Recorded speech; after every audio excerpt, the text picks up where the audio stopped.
Ladies and gentlemen, please take your seat. The show is about to begin. Presented by Backyard Fantasy. I'm your host, Simon. Joined as always by my wildly handsome co-host, John Luke Garofalo. Our friend Coop with us, aka Coop A. Fiasco.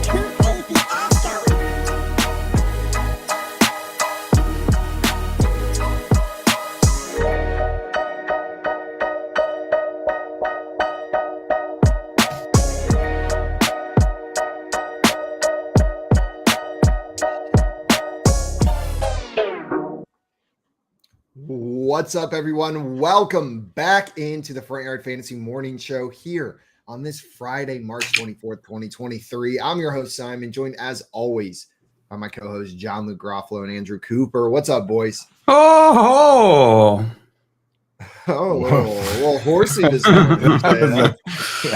Don't know where that one came from, fellas. Apologies. That was a spicy meatball to start today, and we got some spicy meatballs in the chat.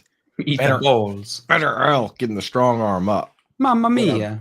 What up, Al? We got Craig over here said, boy, oh boy, I am ready for the scintillating Jamison Crowder talk this morning. Oh, Craig, let us warm up. Let us warm up. Jamison Crowder talk.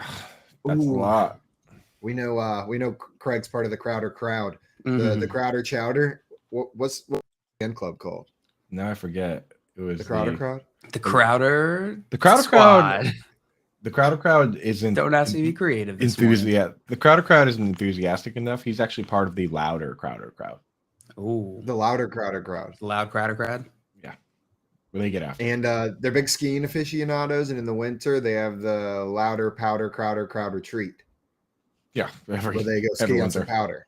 Yeah, only every fresh single powder. winter. Only fresh powder for the louder powder crowder club retreat. And it looks like sounds like they're going to be skiing in Buffalo, New York this year. They getting powder in Buffalo. They're getting Crowder at least. A little louder, a little Crowder. Wait a second, no, he's actually going to. Louder, Crowder. And I named the wrong team. He's going to the New York Giants. The Buffalo Denver Bills. Yep, skidly do. Craig said, I don't even know if there are enough of us for a crowd.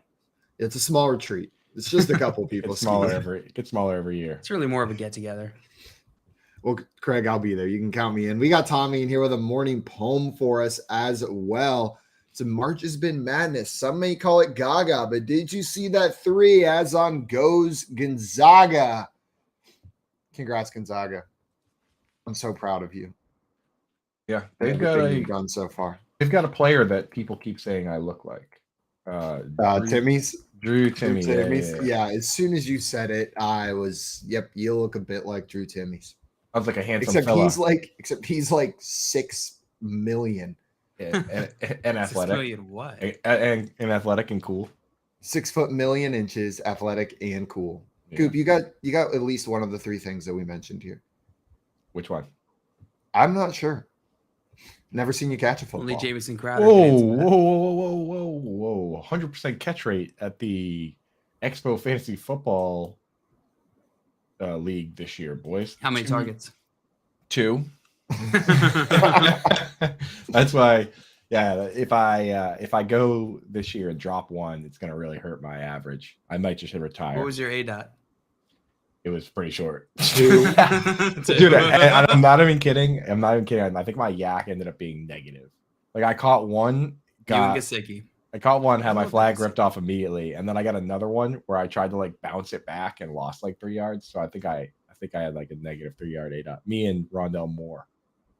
Coop is every OJ Howard manager after week 1 last year. Like, yeah, 100% catch rate. Looking pretty good for this season. I know it's only 2 catches, but we're just getting started. 6 foot million. 6 foot million. 6 routes, 2 touchdowns. No big deal. 6 foot million. Tommy said Coop is 6'11", because we know the other 2 ain't true. Easy, Tommy. Easy now, my boy. Add or subtract 40 inches. That's how tall he is. Jail, was your breakfast speaking to us? That was my breakfast. Apparently, my phone decides to make a noise when the battery is low. That's a new one. Did yours just make a noise? No, mine apparently I pressed snooze on an alarm instead of off, and so it just went off. Now and Coop buzzed for sounds me. needs to make a sound. Well, unfortunately, I'm a professional, so my phone's probably not going to make any sounds during the show. Oh, Coop. What? That's the Coop's sound. fine. Just all of a sudden start screaming, "Y'all gonna make me lose my mind!" I'm a professional. He laughs every time. That's what happens when Auntie Coop calls me. Whenever anybody's around, he's just like, oh, he tries to get him to sing. Up in here. You don't really have to try that hard with that song. That song is a pretty easy one to get people to There's buy a few into. of those like auto songs that when they come on, you can't not, right? I was singing another one of those songs in the shower this morning. The old Sweet Caroline. Oh my god, dude. That's one that does not matter. You can get anybody to join in on. So try not to scream bum bum bum. Yeah, ba, ba, ba. That one is like there's such a love-hate for that in Boston because it's a song that for some reason I don't even know why this started, but I think it's a 7th inning stretch or maybe it's 8th inning that the entire stadium at Fenway Park sings it every time. But like it's a no matter what thing, right? So like it's kind of like the wave. Like kids are doing it, everybody's doing it, even if the team's down by 7 runs. So it has gotten to the point where like some people are just like they hate it now because it's like too many times they've been at the game where like the other team just hit like back-to-back home runs and then everyone's like sweet Caroline, good times never been. So I just want to like same thing with the wave. Boston fans are like right. It's like a playoff game and it's like we're losing to the Yankees by 5. I just want to like grab that kid's arm and be like, no wave right now, please. no Neil Diamond right now. Yeah, can you not right now at least, grow up. I think one of my favorite sports moments of all time happens with that song whenever game day was in West Virginia. Before the West Virginia game, I forget who they were even. I think they weren't playing Pitt, but they hadn't played Pitt in 10 years at this point. And they play Sweet Caroline, and then you just hear the entire West Virginia student body during the bum, bum, bum scream, eat shit, Pitt. And there's nothing like hatred in college sports that really just makes me so happy. They hadn't played Pitt in 10 years. They get game day on their campus, and they go, I know. This is the perfect opportunity to make our rival look a fool. We're going to scream this. And the game day crew was just loving it. The video's phenomenal. No reason to bash on Pitt other than they're the other team. Other than well, I know they're the bad guys. Perfectly good reason. Yeah. We should tell JJ that story. JJ Zachary said he's a big Pitt guy. Big Pitt guy. Yeah, well, Pitt is annoying though because Pitt will randomly be good and just almost beat us. I don't even know if they're good or we're just really bad sometimes when we play them. Yeah, they always feel sneaky every single year. No matter what we're doing, no matter what they're doing, you got to watch out for Pitt and you got to watch out for NC State. Yep, those are the two. Well, guys, it's that time of the morning. I hope everybody brought something to munch on because we got everything else. We got the news, we got the topics, we got the stories, we got the beef. You just got to bring your own breakfast. Joe, I've got some breaking news for you guys. It was reported by me that Jamison Crowder was signing with the Buffalo Bills, but he's actually signing with the New York Giants. For those keeping track at home, that means they now have 17 slot wide receivers. What do you boys think about that? 17. What do you boys think about that approach? I think they're going to need to pick up a few more in the draft. Yeah, if they're going to. It was basically the Raiders were like, we're going to sign 2 slot wide receivers, and the Giants were like, hold my beer. Slot. Everybody. So like they definitely have a type, it seems. Like they'll have they have Daniel Bellinger inline tight end. Handsome. Darren Waller, also handsome, playing wildly slot and out wide. And as Tommy says, the tight end just triggered Simon. Don't use handsome and Darren Waller in the same sentence. Simon has to say something. Are we talking about how handsome Darren Waller is? We are. He opens the door to the room. Hello. You've seen that smile. They have Isaiah Hodgins and Darius Slayton on the outside, and then now they've loaded up at slot where they have Wandale Robinson, Sterling Shepard. Check. Then went out and got Paris Campbell. Super check. And they decided for some reason they also needed Jamison Crowder. Who's the least handsome person on the Giants? Daniel Jones. Yeah. Yeah, yeah, that's an easy answer. And it's not that he's not. He's just too goofy. It's a different quality he's got. You're not ugly, Daniel Jones. Just close your mouth. He's just like, what? They Open just your eyes a little wider and close your mouth. When they were scouting, they just held up a picture of Eli Manning and was like, "Who fits?" There's our boy right there. See, There's our boy. Yeah, right there. We got Troy in the chat. Said, "What's good, squad? All the slots." Hey, there he is. Yeah, Troy's a slot king. Sorry, my boy, the king. Good morning, my friend. Welcome in. Welcome in. Welcome in. Tommy up said on in here a and tell us tight about your end that slots. never plays. Oh, when he does play though, pretty good. So we'll have to see. We'll have to see. Is Indeed, it we talking will. about Daniel Burlington Coat Factory? No, he's talking about Darren Waller, and he's just salty because his team traded him away. But Daniel Burlington Coat Factory also doesn't play that much, but that was kind of a freak injury. I can't really blame it on Bellinger. They got his eye poked out. You lose your eye. What are you gonna do? Right. Fantasy gamers are gonna be like, he's injury prone. I'm not drafting him. Got 2 eyes. He's just gonna get hurt again. Keeps getting stuff in his eyes. Yeah. Speaking of eyes, there's only one eye in the name of the guy that supposedly was negotiating terms for Lamar Jackson based on a memo that was released by the NFL yesterday. Adam Only one eye? Schefter because the name is Ken Francis. So the I would be at the end of Francis right That makes sense. But here's a copy of the memo that that all the teams received. What a strong transition that was. Holy cow, that was Pretty good. That was a mind bender. That was so smooth. I hate to point. I hate to bring attention to it. But yeah, tell us what the memo said. Nothing but pro transitions here. The memo said, the NFLPA has informed us that a person by the name of Ken Francis, who is not underlined an NFLPA certified agent, may be contacting clubs and attempting to persuade club personnel to enter into negotiations with or concerning Lamar Jackson, who is currently under a non-exclusive franchise tender with the Baltimore Ravens. As an uncertified person, Mr. Francis, one eye, is prohibited from negotiating offer sheets or player contracts or discussing potential trades on behalf of any underlined NFL player or prospective player or assisting in or advising with respect to such negotiations. That sounds like lawyer speak. Yeah, so there's a mystery man, Mr. Ken Francis, running around negotiating contracts for NFL players, and the NFL sent out a memo saying, do not talk to Ken Francis. It gets weirder. Ken Francis is allegedly a business partner of Lamar's, or he's partnered with Lamar. Lamar's in this commercial for this product or business that Ken Francis is I guess going around selling. It's some sort of fitness system. And so while he's saying he's not trying to negotiate for anyone, Lamar came out and said, stop lying. That man never tried to negotiate for me. Wow. Yeah, I saw that tweet from Lamar. He's saying, like, come on, man. Yeah, quoting Tom Pelissero. So he's like Lamar's Alex Guerrero. That's Tom Brady's like guy. That's his like partner. But right. Interesting. I thought it was just another one of these shadowy agent figures, which I love the idea of. Another Saint Omni. Yeah. What that name sounds like a fake agent. Like that sounds like the name you would come up with if you wanted to create some sort of like clandestine agent guy. Some Can you agent imagine persona. coming up with a fake agent name and you chose Ken Francis? Ken. You can have any first name in the world. Ken Franks. No, that sounds fake.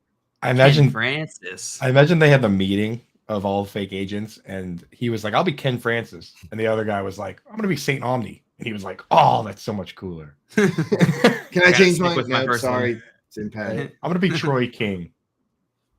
See, that's a pretty good one. That's a pretty good. Oh, we got Ken Francis in the chat now. Hey, there he is. Ken what's Francis. up, dude? Hey, one eye. What up, Ken? One eye.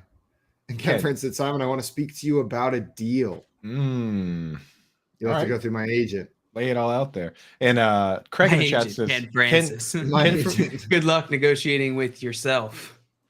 Craig says that Ken Francis is just Steve Francis in a top hat. Do you boys know who Steve Francis is? Yeah. It's Ken Francis without a top hat. Okay. I think you're both basketball right on player. Yeah. Thanks for the quiz, though. There you go, dude. the franchise. Thanks, Professor Coop. What's next? Let's do some more random early thousands basketball player trivia. Do you guys remember who Tracy McGrady is? Never heard of him. Just your mom. He made shoes, and also my mom.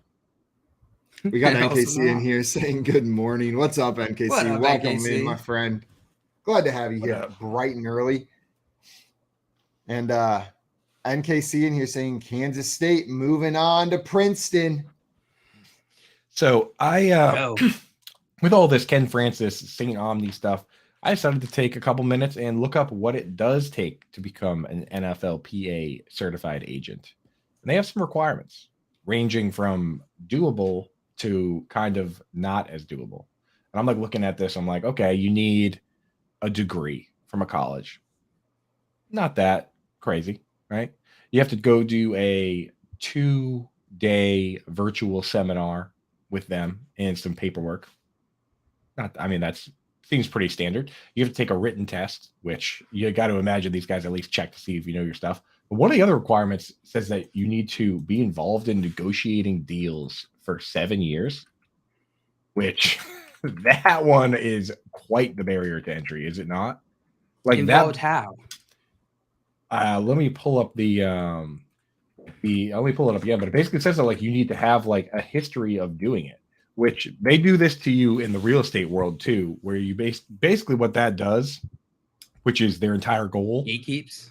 It gatekeeps. It makes you have to like work for or with an agency for a while under an actual agent to become an agent. So it seems like that is the entire goal here. That's just kind of hidden right in there where it's like, so you either need you have two options. You can work for an agency for up to 7 years of experience, or you can go to get your undergraduate degree and then also get your master's degree. Those are the two options.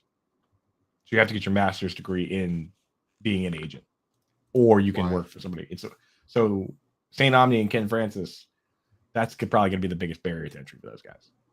Tommy down here saying, I know 5 guys that are certified. Crazy process. Yeah. Sounds like a bit. Takes a bit to get certified. So Makes that's sense. why Drew Rosenhaus has every single player under him. Mm-hmm. Because there's actually only 3 certified agents. Like 3 agents total, yeah. For real. So they just won't take on anybody else. Sorry, Ken. Just to keep their job security. No, I mean, like, yeah, if you have to work at one of these agencies, they got a pretty direct impact on how many people can be let into the space maximum. Right. I guess there is like a 7-year funnel on it. So they better be planning ahead pretty well. Yeah, but at the same time, it's also a pretty big responsibility. So you kind of don't want just random. It's probably people. good to have those requirements on it. I would consider that a good thing. I would also consider that a good thing. Well, speaking of good things, Zeke, moving on to bigger and better things here. Apparently it came out yesterday from Schefter that he has narrowed down his options to play at 3 locations: the Eagles, the Jets, and the Bengals. He's expected to make a decision by the end of the week. Any of those stand out to you guys? The responses to that kind of had me chuckling a little bit, because some of these teams immediately were like, we haven't talked to that guy. And then some of the players, like a since deleted tweet that I saw from Breece Hall, where he tagged Michael Carter in the tweet, and he was like, I think we're all set over here. He's like, I think we're all set over here. What do you think? And tagged Michael Carter, right? And then deleted that, but not before I could screenshot it. So good try, Breece. That's hilarious. I don't blame him though. Yeah. Oh, I know. Of course. You're gonna invite Zeke into your house? Zeke's like, I'm gonna go take that guy's job. Right.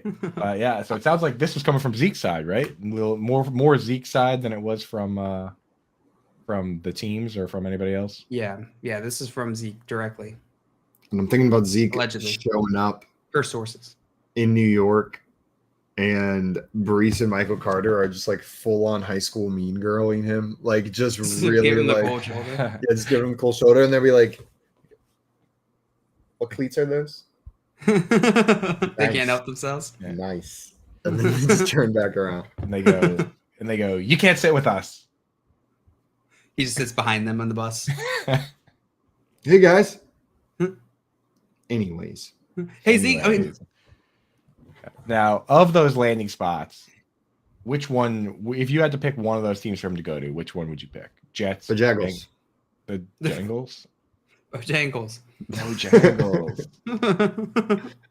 If you do combine Bengal, Jet, and Eagle, it does sound a bit like Bojangles. The Bojangles. Yeah. Bojangles. I think that's fair. Jets, no.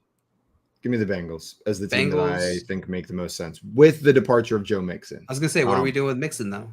If Mixon leaves, which rumors swirl that he might not be bound to be on Cincinnati by the beginning of next season, then Zeke makes a lot of sense there. Otherwise, I'll roll with the Eagles. And then put Mixon on the Dolphins. Mixing it up. And everybody's Mixon on happy. the Dolphins. That would make a lot of people happy. Mhm. Zeke on the Bengals or Raheem Mostert would be tweeting at Jeff Wilson. Eagles. Like, we're all set. I think we're good. Yeah. I think we're good here. Yeah. But I don't know. It I would be think funny one of these teams with like a 6-person committee where one of them just tagged like every running back on the roster. I think we're good here. I think we're good here. down to Travis Homer. Austin Eckler. Exactly. Austin Eckler at the very end. Larry Roundtree's like, yeah, we're all set. He had like 3 carries last year. Roundtree out. Roundtree out. It's 2.0, y'all. It's 2.0, y'all. Like, I think the funniest landing spot would 100% be the Seahawks, though. Right? Like, everyone's so fired up about Rashad Penny, or they were before, and then Ken, you're talking about Eagles.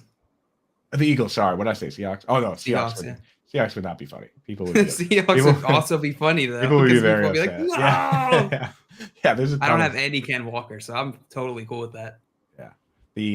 But the Eagles is what I meant. Eagles, yeah. Where the Rashad Penny fans first they were so excited, and then they found out the contract was $1 million, and then the team signed Zeke. It would just be like, just continue like, falling this is their out fault of the for tree. falling for it again, because all of us who have been on this train before know we're not going to fall for this again. Rashad Penny, you can do what you want, have a great career.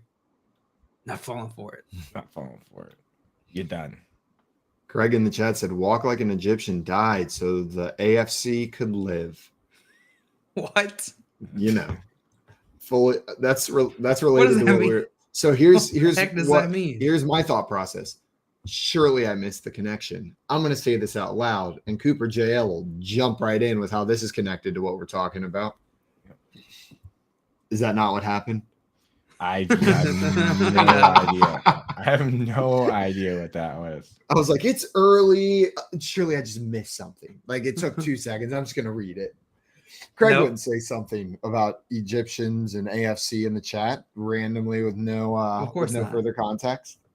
Naturally. I just saw on the screen this news that was attributed to Mike Garofalo, but it just is the last name, and Mike Garofalo spells his name slightly different than mine. Just 2 vowels are switched. But my immediate thought was they spelled my name wrong on this website. On the website was Twitter.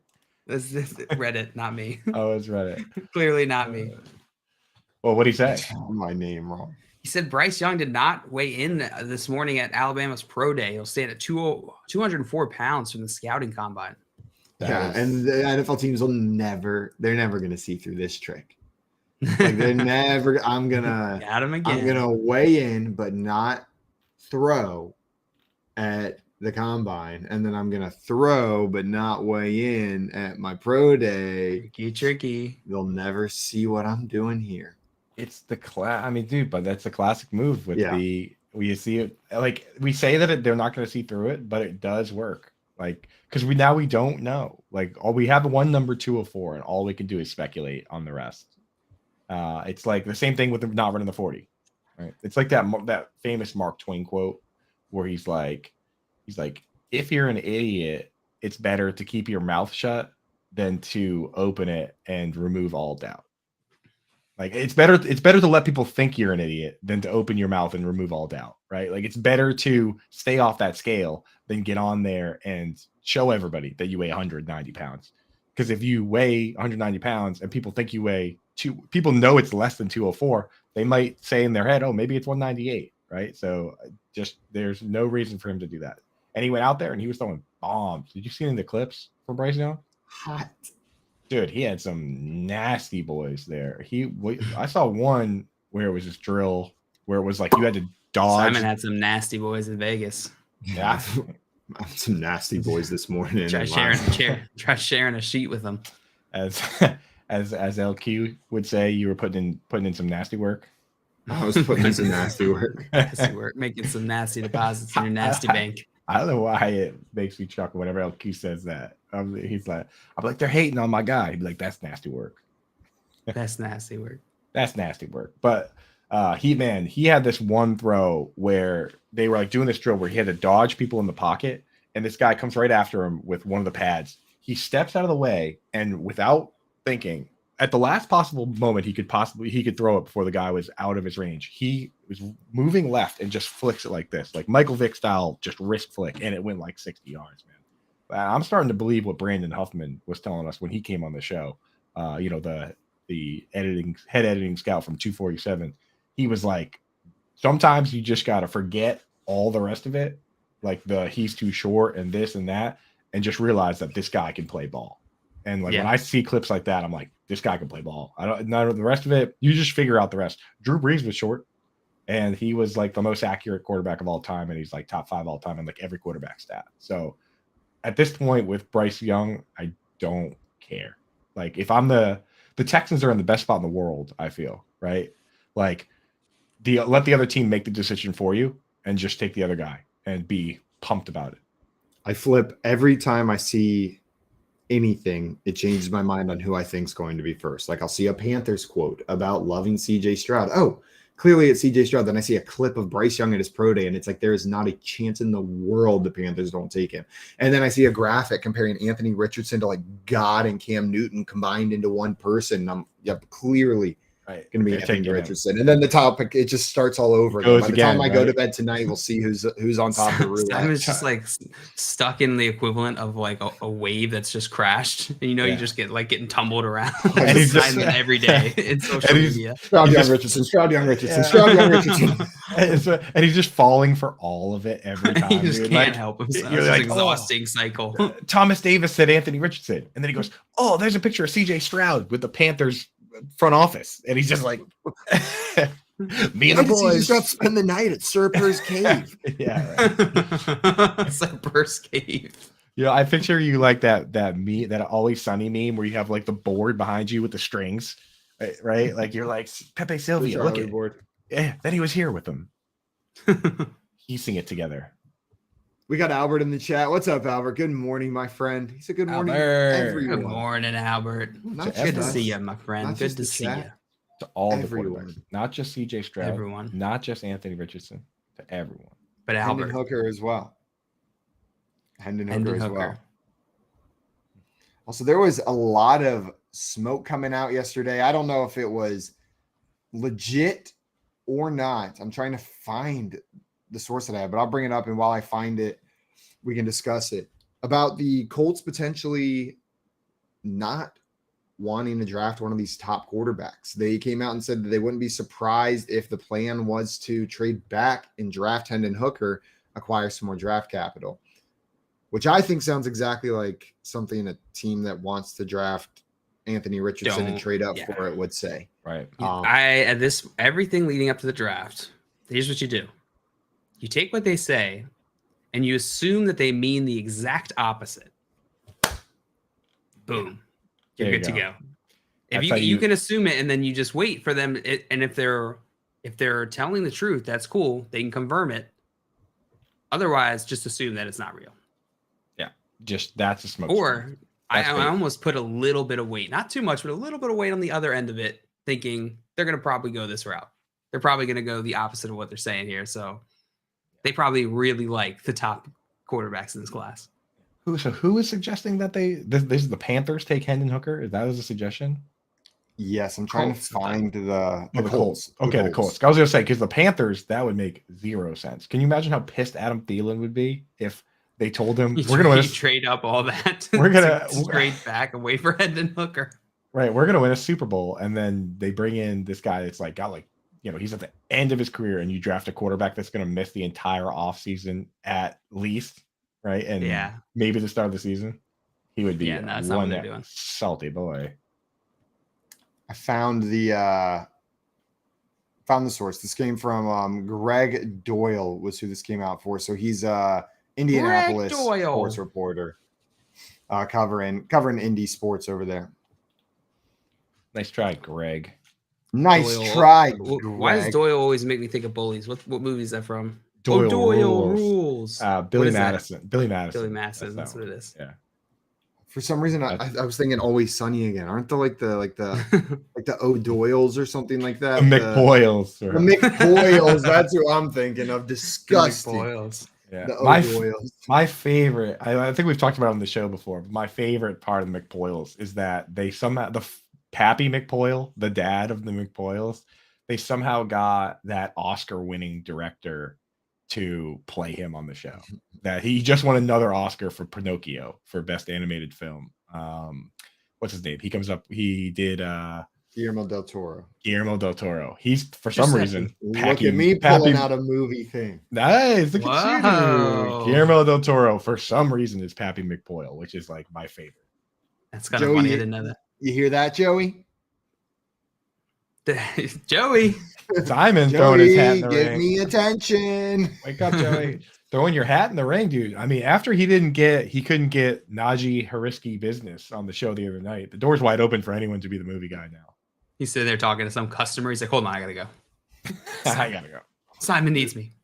Yesterday during Fantasy Football Jeopardy, poor Jay, the entire show just getting his ass kicked. Can't get a question right to save his life. Lands on trick question after trick question Every after trick single question. One. Like he was just landing on landmine after landmine after landmine. Then we get to the very end of the game. And one of the questions that popped up was, which of the following teams did not make the Sweet 16 in this year's NCAA tournament? Princeton, Florida Atlantic, or Duke? And it for was 100. For 100. It was just it wasn't even the straw that broke the camel's back. I loved it. Fantastic.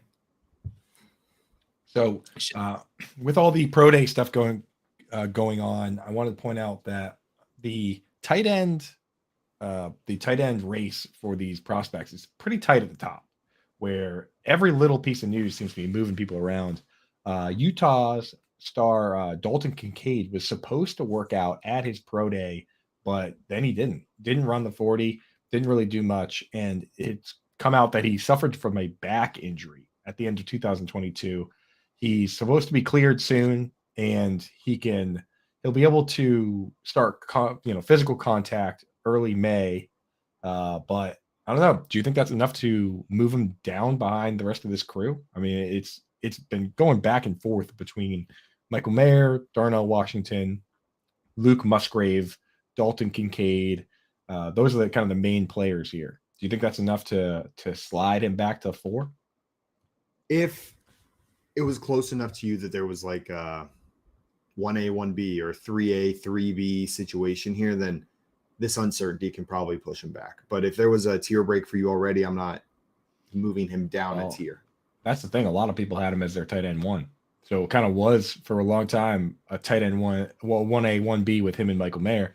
And then Darnell Washington came out and was just an absolute force at the combine. The way he moved that sled and made the one-handed catch. Like he moved his stock big time. And then Luke Musgrave is the guy. It's so funny. We have like each type of guy. Like Luke Musgrave is the NFL royalty guy, right? Where he's like his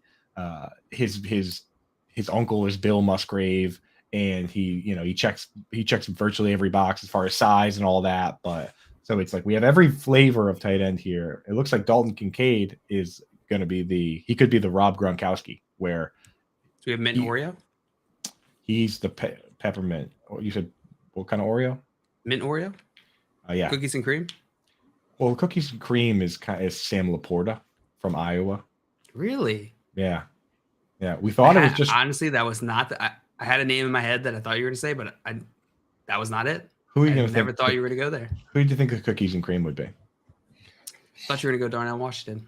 See, Darnell Washington, to me, he's more of a rocky road, Mhm. right? Like he's just like raw, like you're not sure if you're in the mood for it until you have it, and then it's like it either does it for you or it doesn't. Who's Moose Tracks? Oh, I love Moose Tracks. Uh, Sam Laporta. No, Laporte is already cookies and cream. Moose Tracks is that guy. He's a double scoop. Moose Tracks is that guy. Zach Kuntz. Zach Kuntz. Yeah. I don't know where he goes. Just gonna make some author joke. Isn't there like a Dan Kuntz author guy? Yeah, Dean. Is it Dean? Dean Kuntz. Yeah, that's a good thing I didn't make a joke then because I didn't even know his name. I couldn't remember Zach Kuntz's first name. I had to quietly Google it. He went to Old Dominion, and he's a guy that wasn't really on anyone's radar, and then crushed the combine. Like that relative athletic score RAS. He has like one of the best for a tight end ever. It's like it's a scale of 1 to 10, and the last I checked, it just straight up said 10. I'm guessing Zach Kuntz is not this, I guess, 38 to 42-year-old ultra marathon runner that I found. Based on this RS score, maybe he is. Maybe he is. Doesn't quite look like the prototypical NFL tight end. It's a little lanky, maybe a little short, but okay. You're right. Every flavor. Every flavor. Every Zach flavor, Kuntz? baby. You're talking about that other guy. I was like, Zach Kuntz is 6'7", 255. I'm like, there's no way that's who you're looking at. Good God, that's a lot of money. And by money, I mean height. They have similar effects on your life. Very tall, very money. True. It's a fact. So, yeah, we got a lot of tight ends. It's a big tight end show. Big tight end show. Jesse Schefter tweeted out yesterday. He's tweeted out a debt of gratitude to the Saints medical staff who have now twice detected a serious disease during a routine physical. He brought up the story of long snapper John Durambos, who found out he had an aortic aneurysm that required open heart surgery when he took his physical. And Adam, of course, referring to Foster Moreau's discovery that he has Hodgkin's lymphoma. Yeah, it's kind of crazy. After he posted that, somebody else pointed out that there was another one that they saw too. So Schefter knew of the two and said them. Another guy, Jeff Duncan, pointed out that they also detected a heart condition for Nick Fairley in the summer of 2017. So the Saints, like if I'm a free agent at this point, I'm definitely going to have a talk with the Saints. Instead of going to see like your primary care provider, you're just going to the Saints just to see if you could try out. I mean, anytime I'm a free agent, I'm kicking the doors on the Saints and just getting that full look over, right? I'm fully aware that this is just my like complete ignorance into medical things and how it all works. But my first thought upon reading this tweet was it's probably pretty easy to pick like the bad thing when like your only job is to look at these like perfect humans. Right. It's probably easy to spot the one like bad thing that's going on. Yeah. Right. Yeah. It's like if you're used to looking at like museum level art, it's probably pretty easy to pick the one that's not a museum. That's smudge. like like the 5th grade drawing. They scream in horror when I walk in. Suddenly they have to there's too much going on. The Raiders doctors were like, when Hunter Renfrow walked in, we're like, I am not looking at that. Like, no, keep your shirt on. Simon walks in. The head guy just turns. He goes, "Clear my schedule." They go, woof. I look at the Cardinals. Their test is they have Jonathan Gannon just give you he looks at you he goes, woo, looks at you up and down and goes, pew, pew. He gives you the once over. That's there. That's if you get the pew pews, that's good. That's how you know. But yeah, he just looks you up top to bottom. Then you know something's wrong. This is a reminder for everybody though.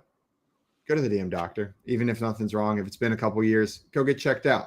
The exams you're supposed to have, go to the damn doctor and go to the regular doctor. Either way, but just get checked out. Make sure your body's firing on all cylinders, or at least most cylinders, or that none of the cylinders are fatal. It's okay if some of your cylinders stop working though. We all have a misfire or two. Yeah. Oh yeah. 420 in here says is number 1 Alabama greater than San Diego State with Bama over 73.5 total points a good bet? So he's looking like he's doing a same game parlay here where you're betting Bama and the over. I do honestly like doing that with favorites, and same game parlays are kind of a sucker bet, but because it's like correlated. You're almost like the math that I've seen is you're better just making if you believe in both the bets, you're better just making the individual bets, and if you make enough of those over time, you'll win. Versus like liking both bets but getting a bad beat on one of them and then you lose both of them. That's the math I've seen on it. But Bama, I think, is just awesome. And they've never won. There's a bunch of teams that are still left that have never won. So it's just fun to root for them. So, and again, I'm not a big college sports guy in general. So I don't have the hate for Bama that other people have. So I'm just rooting for them. I'm pulling for them. So I think you can kind of slide in there, man. I kind of like it 422 time. 420 with me. Sorry. If you got that profits boost turned on, then I don't mind using it on that either. I like Bama to win, but I'm not a college basketball analyst, but I do enjoy watching Bama put the beat down in this tournament with my big old Bama A on my butt. These days, like, so for football bets, especially like tight end props, I take that very, very seriously. It's more mathematical to me. When I'm betting on stuff like that, here's what I ask myself. Is it fun? Am I having fun? Because, it's very few people are going to be professional gamblers. And, there's a fine line between having a problem with it. So for me, I ask myself, hey, do I think this is going to happen? And is it going to be fun? That bet you put out there, I'm in. Let's have some fun. I'm looking at my bracket for the Front Yard Fantasy bracket competition. It is bad. You got bunch of stinkies in here. You got Simon. You're right down here with me. Yeah, I was gonna say I haven't checked, and that's because I haven't wanted to because I know how bad it is. It's real bad. Yeah, I had Purdue winning, so that's not great. Wait, you had Purdue winning the whole thing? Yeah, I did. Yes, I did. How are you just now saying that whenever Purdue lost to Fairleigh Dickinson or whatever? The exact reason that you just said, Simon, is I haven't wanted to look at it because I knew how bad that first weekend went. Truly how bad it went. That head coach of Fairleigh Dickinson, 3rd place in the regular season in his conference, runner-up in his tournament, but gets in the tournament on a technicality, comes in, wins the play-in, knocks down number 1 seed Purdue, and then gets the hell out of there for a better job at Iona. Nice. He is parlaying that 1 win into a full-on, legit D1 college basketball coaching job. You have to, right? Like, if you're him, there's no guarantee you're ever back in that situation again. Right. This is your shot to go get that shot. You know what I mean? Like, if you think you want to do that, you want to go to the next level up programs, you got it. So, I get it, but man, that stinks. Brad Stevens did that, but then he skipped the part where you go from Butler to like a big time school and just went straight to the Celtics. Like he skipped a few rungs there. In the bottom left quadrant, the East quadrant, I got 5 total picks correct. The entire quadrant. And it's done. All in the first round. And then in the top right quadrant, though, I only got 2 wrong. Wait, out of the entire quadrant. Let me get this straight. You didn't get a single second round matchup right in the bottom left quadrant? Nope. Oof. That's actually so difficult that it's impressive. It's equally as difficult as the inverse, which is getting them all right, which is what I did in the top right. I only got 2 wrong out of the entire quadrant, all the way up to the final 4, wherever we're at now. Yeah, the elite 8. Yeah, so I'm going through this, man, and honestly, I think that is there even a team left in the bracket that's won this before? Has San Diego State ever won this? Because I know Alabama, there's 8 teams left, right? Alabama's never won. Creighton's never won. Houston's never won. Miami's never won. Xavier's never won. Texas never won. Princeton's won before. But Princeton has won before. They're the 15. All right, so we're all rooting against Princeton now, right? But they're 15 seeds, so we kind of have to root for them at the same Princeton's time. not the underdog. We look at Princeton as like the college basketball royalty. Yeah, Boo! New teams winning. They're the Sick true. of the same old shit every year. They're the only true blue blood, right? The original blue chip. Yeah. So yeah, all right. I'll pull for them. We're obviously all rooting against Texas. Yeah, sure. Horns Got it. down. Horns down. Look them down. They'll throw you into Savior. a window if you horns down someone in Austin, Texas.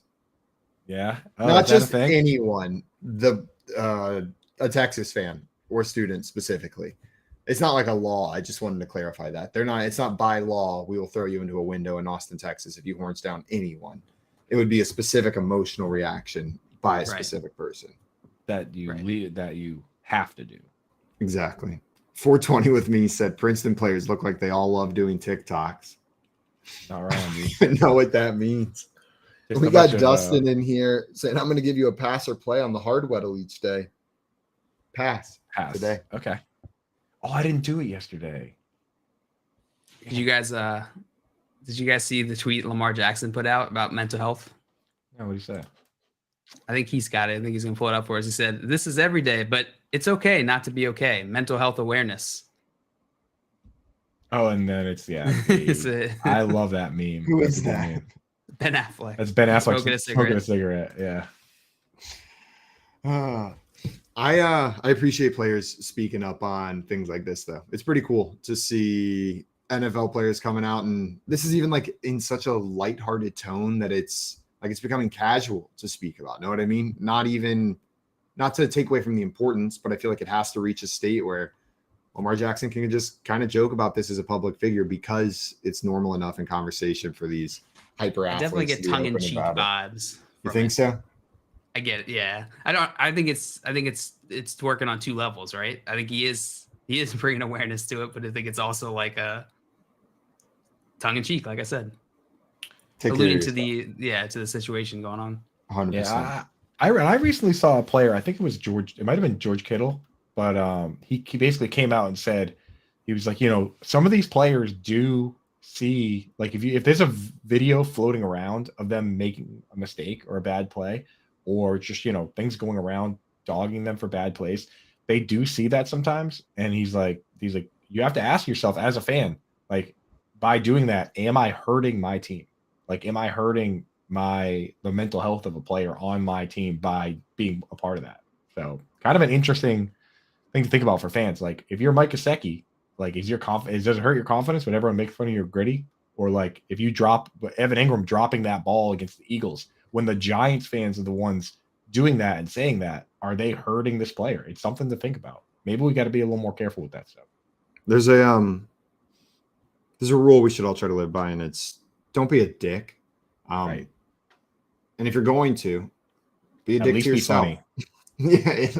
And if you're going to, at least make sure it's freaking hilarious. That's the rule of thumb I keep for the trolls and the haters that I run into on Twitter. Like, if you're gonna be mean to me, at least be funny, right? Like, don't just be a dick. Like, if you can get me to say, all right, that's pretty funny, then I'm fine with it. But like, if you're gonna be a jerk, at least be funny. Don't just be a jerk. Joey said, all I have left is my national champion after UCLA went down. Yeah, we got a lot of brackets in disrepair out here. Yeah. And Joey, not sure if you missed it earlier, but Simon said he's the new movie guy. Indeed, I am.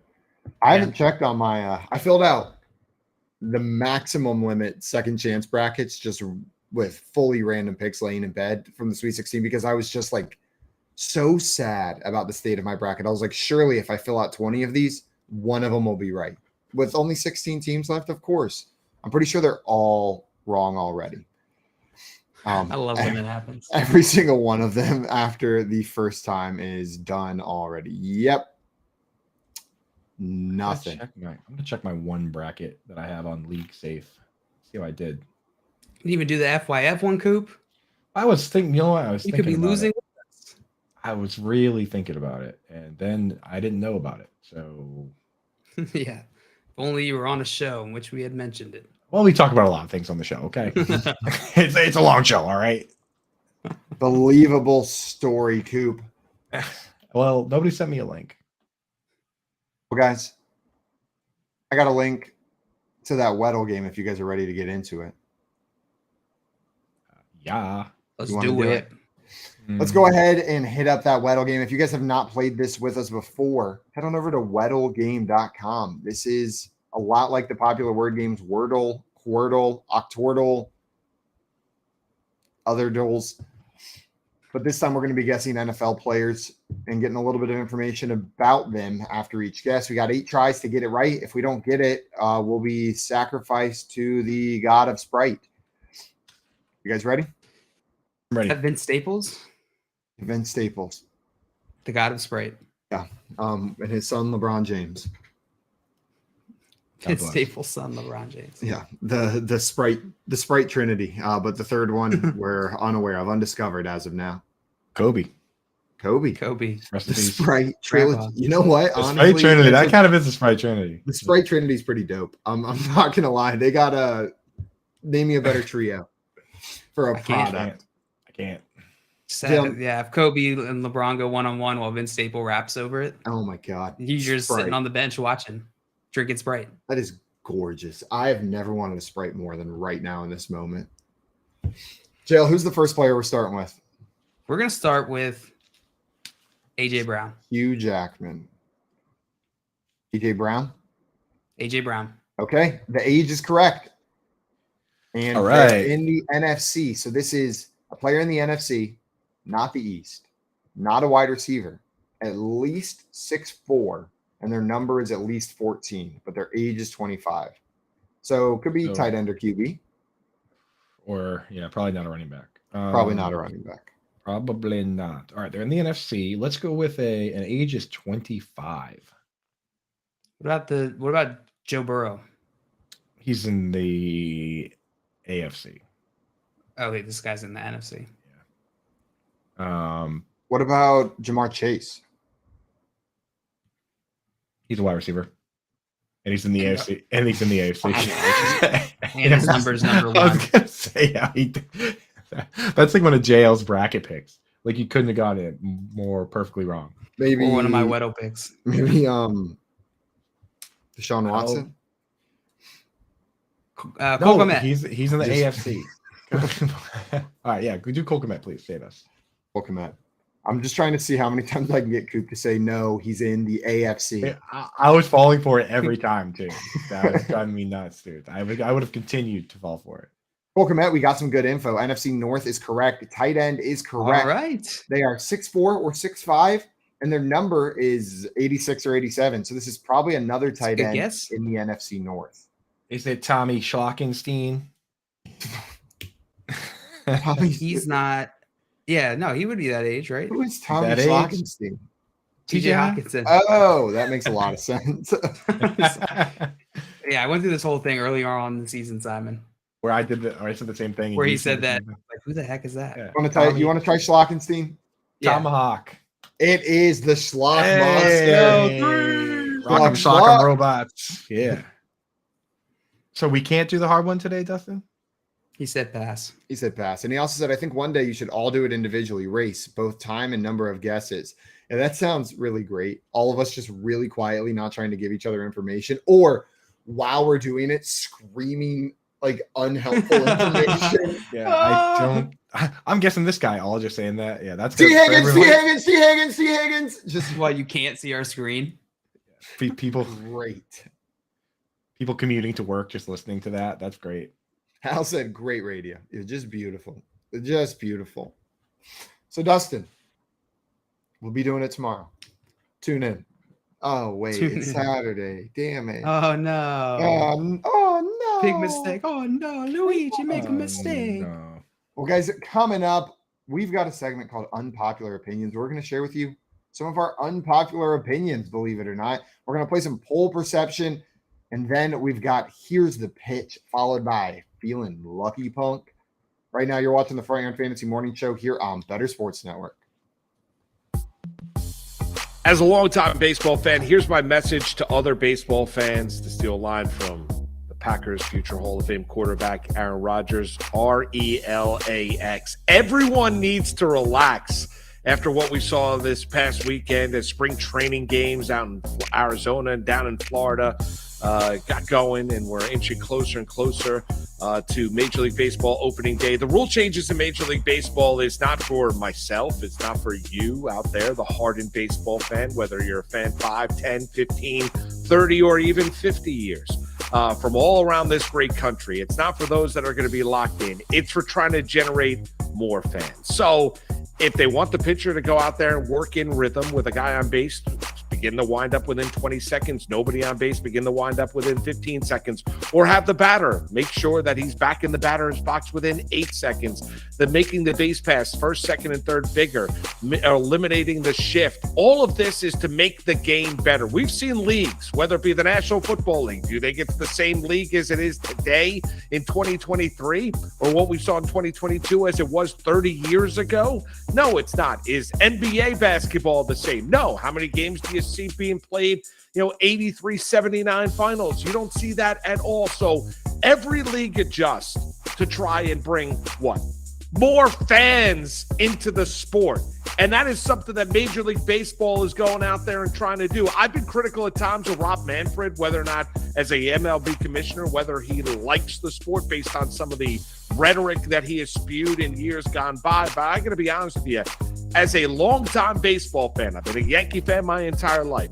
Watched a ton of Met games here in the tri-state area. Watched baseball all around. Can't wait for October baseball. Think it's absolutely unbelievable what is transpiring now and what's happening now, and the rule changes being brought about baseball. It's going to bring back to the game to when I became a fan, where the stolen base was something, moving guys over was something, having men on base, batting averages ascending, not being an all or nothing league where either you're striking out or hitting the ball over the fence. And that is what baseball is trying to do. So as everybody tries to adjust, and change is difficult, whether you're changing your diet, exercise routine, changing your relationships, changing a job, change is different. I get that. And it's hard.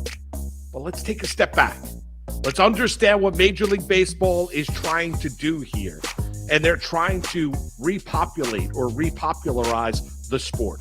That's what they're trying to do. They're clearly the third most popular sport in the United States. They want to make it less regionalized. This is the way they need to go about doing it. I'm all for it. For more content like this, download the Bettor Sports Network app or go to bettorsports.com.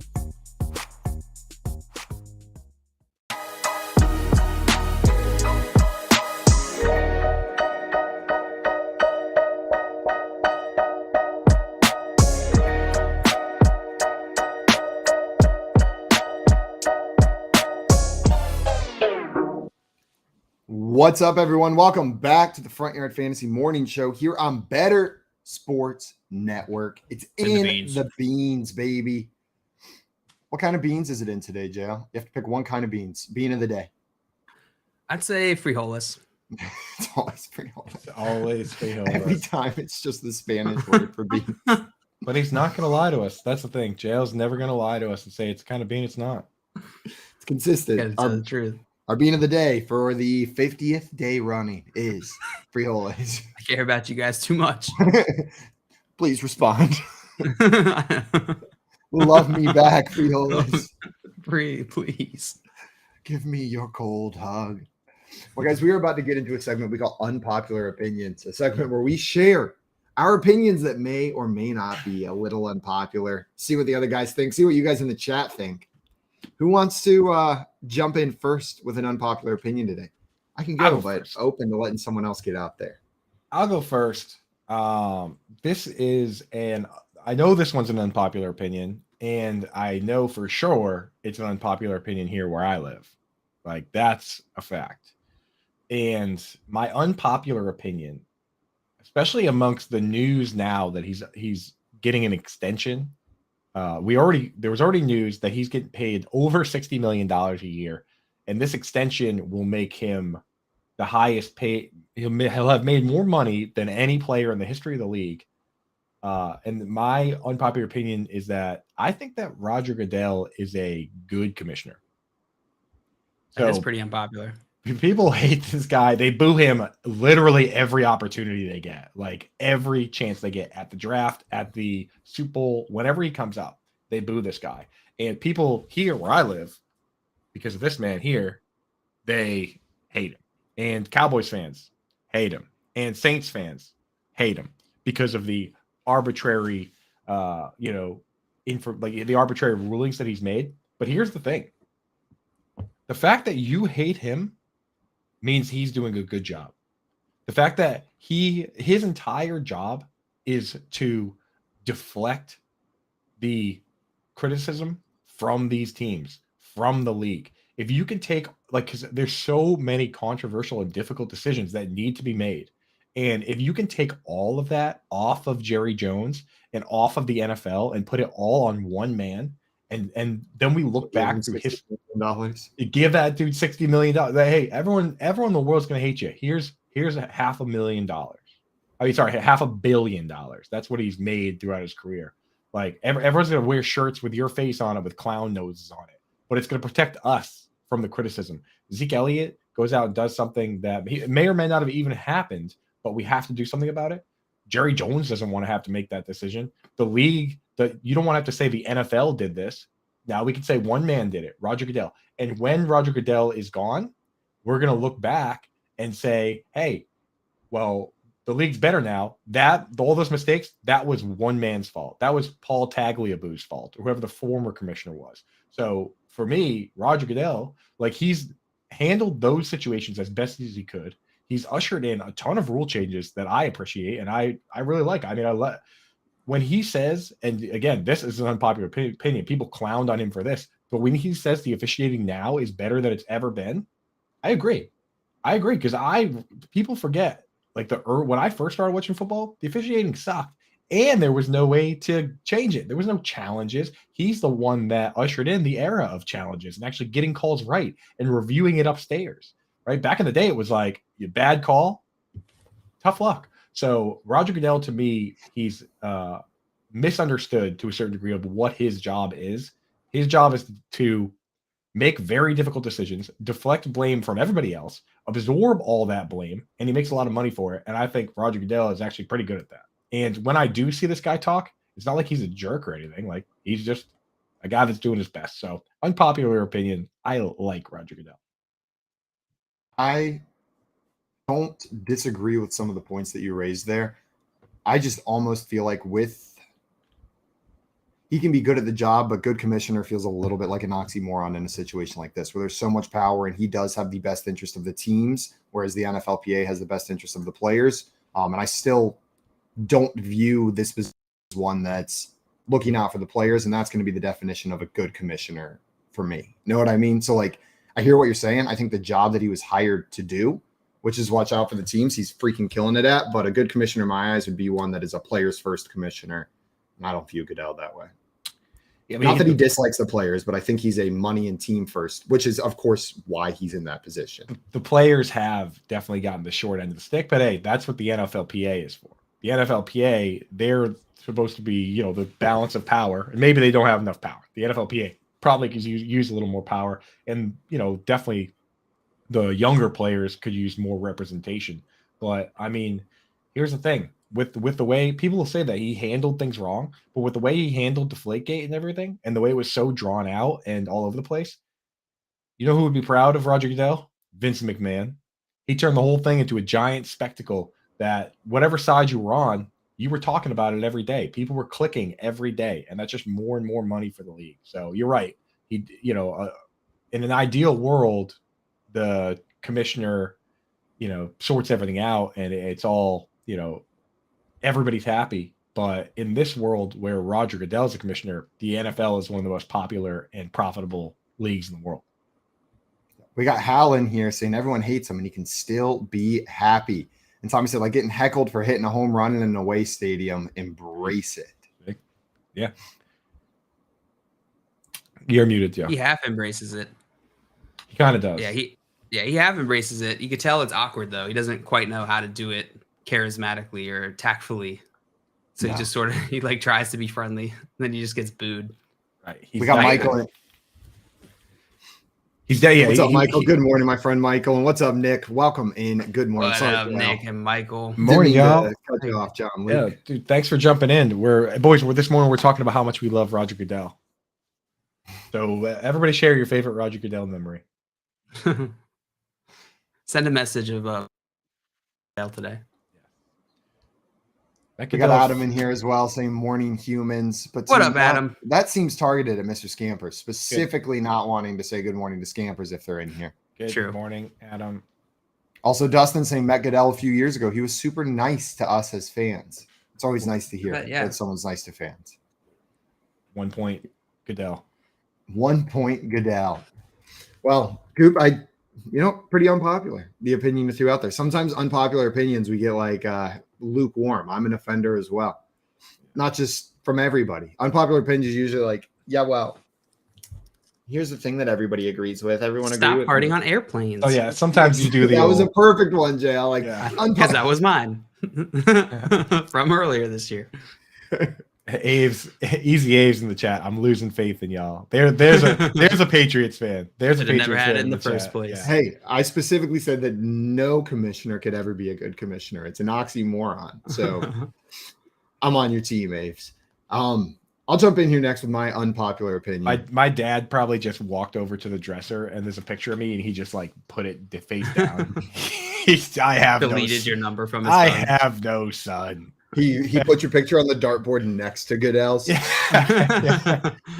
He's just crying as he's throwing them. He moves the clown nose from Goodell to my nose. Whatever. Like, I failed you, son. I failed you. He's fine. As far as like shiesty, blood-sucking lawyers can be, Goodell is one of my favorite. Well, here's my my unpopular opinion. I'm not sure it's as spicy as yours, but I do think people generally disagree with it. They have strong takes on this one way or the other. Diet soda tastes better than regular soda. Not just I prefer it, but I prefer specifically the taste of aspartame sweetened diet cola over sugar sweetened cola. Are you talking about Diet Coke versus regular Coke? Or are you talking general, all diet sodas are better than all regular sodas? Let's sit. This starts with Diet Coke versus regular Coke, but in general, I prefer diet sodas over regular sodas. Like the Diet Dr. Pepper tastes better than the Dr. Pepper. The Diet Sprite tastes better than the Sprite. No. And let me follow that up with no.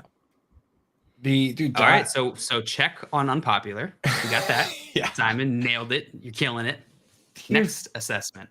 The thing with diet soda for me is that I can allow my brain can trick me into thinking this tastes good enough because it is slightly better for me, even though it's still poison. But to say it tastes better, I think it's been too long since you've had just regular Coca-Cola, because that is some tasty liquid. And the diet soda just doesn't live up to the pureness of the red Coca-Cola. See, I agree, Simon, with this premise, but it's on an individual basis. It's like certain ones I do like the diet over the regular, but I think I'm on the train with you about Diet Coke, liking Diet Coke more than other people. I still think I'd choose regular Coke over Diet Coke. It's pretty unpopular. That's a good one. Chat seems unhappy about it. Hal said the taste is okay. The back end is wretched. Yeah, back end. Oh, you shouldn't be eating the back end of anything. Yeah, you're supposed to drink from the top of the bottle. Yeah. Tom said, "You are a sick man, Simon. Diet Coke tastes like Dr. Pepper, but bad." I like Dr. Pepper. Oh, okay. That's a weird. That's a weird comparison to make. It tastes like this good thing, but if it was bad. Now I'll give you this: there are certain diet versions of things that, I think everyone has certain things they draw the line on, where they're like, okay, I'll eat or drink the diet version of this because it's not that much different. Diet, I'll drink Diet Coke. It is fine. But there's certain Diet things. Pepsi's garbage. Have you ever had light ranch? It is terrible. It is not ranch. I am not a ranch man. I'm definitely not a ranch man. You're not a big ranch man. You're not a big condiment guy in general, though, Simon.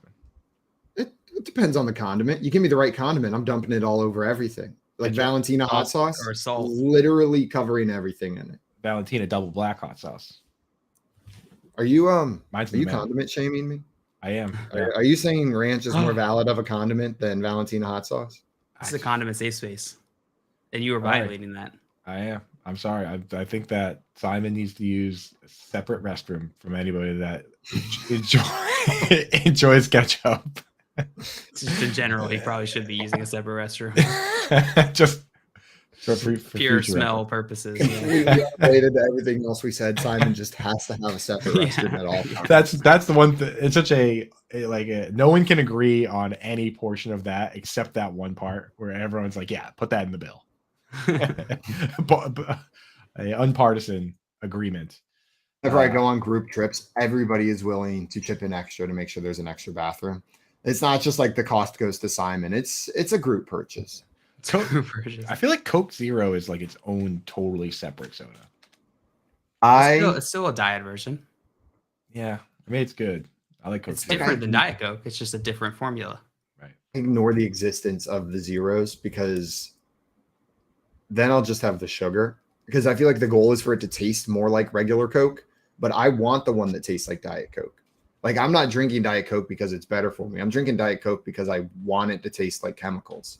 See, the Zero is just a name in my mind. It just tastes like a different Diet Coke in my like. That's how I view it. It doesn't taste like Coke or Diet Coke. It tastes like Coke Zero. Also, we got Mike. I'd say Avril's a real purist. Easy Aves in the chat says that he only drinks the Coke Hecho in Mexico, which that's just pure cane sugar. And it comes in the glass bottle. That's a Coke purist right there. Yeah, we all choose that. That's not an unpopular opinion, I don't think. Definitely. I hate to burst some bubbles, but I saw a study recently where they analyzed the Coke from those bottles, and in over 90% of the glass bottles that said Hecho in Mexico, high fructose corn syrup was used and not really. So the vast majority of made in Mexico Coke that you're drinking is just the same as the other stuff. This is I was like every time I was spending $4.50 a bottle every time I saw them for years. You know what I mean? Like, oh, that's good marketing. Is this the start of the Easy Aves villain story? He's like, no, it's not true. I refuse to believe it. He's at his fridge just smashing bottles, dude. It's just full of. You walk in, you just see him staring into his open fridge. Looking at each one. Yeah. How long have you been here? How long? 2 hours. Also, our friend Adam had a question for us, a fantasy football question. Wanted to know, I'm in a dynasty startup. Who do y'all like as wide receiver 2? Jalen Waddle, Amon-Ra St. Brown, or Garrett Wilson? Jill, you have to pick one of those three guys. Who are you picking? Waddle, St. Brown, or Garrett Wilson? That is tough. I think I'd go Waddle, Garrett Wilson, St. Brown, but they're all extremely close. I'd be willing to put them all in the same tier. The exact order. Maybe a slight break between Wilson and St. Brown. Like it's Waddle, Wilson, middle gap, St. Brown. I have it Waddle, gap, Wilson, gap, St. Brown. And the thing for me is that Waddle and St. Brown, honestly, as rookies, were kind of in a similar boat for me. Although Waddle's much faster, more explosive, but they both ran exactly a 7-yard ADOT, which is incredibly low as rookies, that's why they had so many targets, but only had like 1,000 yards, right? So for those two guys, I'm like, okay, they're better in full PPR than they are in other formats because they're super low ADOT. Like if you look at Waddle, I mean, he got 140 targets, but only had 1,015 yards, right?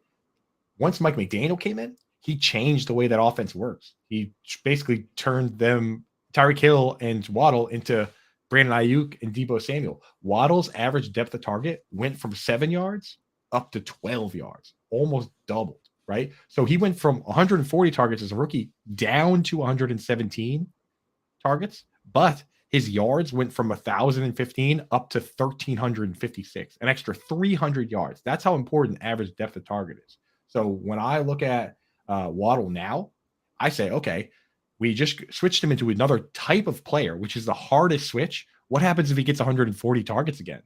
Now he's a guy that's capable of the 1,500, 1,600, 1,700 yard seasons that we get from like Stephon Diggs and all these guys. So Waddle, for me, with this coaching change, just transformed into a totally different player, and he's still super young. Jalen Waddle's a guy I'm targeting every single league. Grab him. Waddle first. And then also Adam wanted to know, where do you rank these RBs in Dynasty? Jacob, Stevenson, Najee Harris, and Swift. It is an interesting group. Any of those names stand out to you, Coop? Yeah, Swift stands out as a guy that I'm taking completely out of the group right now, just because he's not even a starting running back. So you got to move Swift out of there. For me, the question then becomes like, how am I?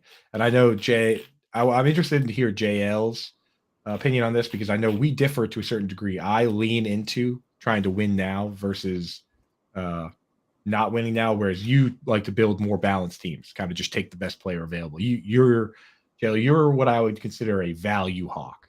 Like, you're just looking for, when you do your dynasty startups, you're just looking for the best possible value, and you'll win that way, which is absolutely a way to do it. For me, I look and see, am I drafting mostly younger guys, in which case I want the youngest guy of this group, or am I going older, in which case I'll just take the best guy now. So for me, it would be Jacobs. If I'm going in now, I might pick Najee if the rest of my team skews younger. But Najee's not even that young himself, so I'd probably just go Jacobs.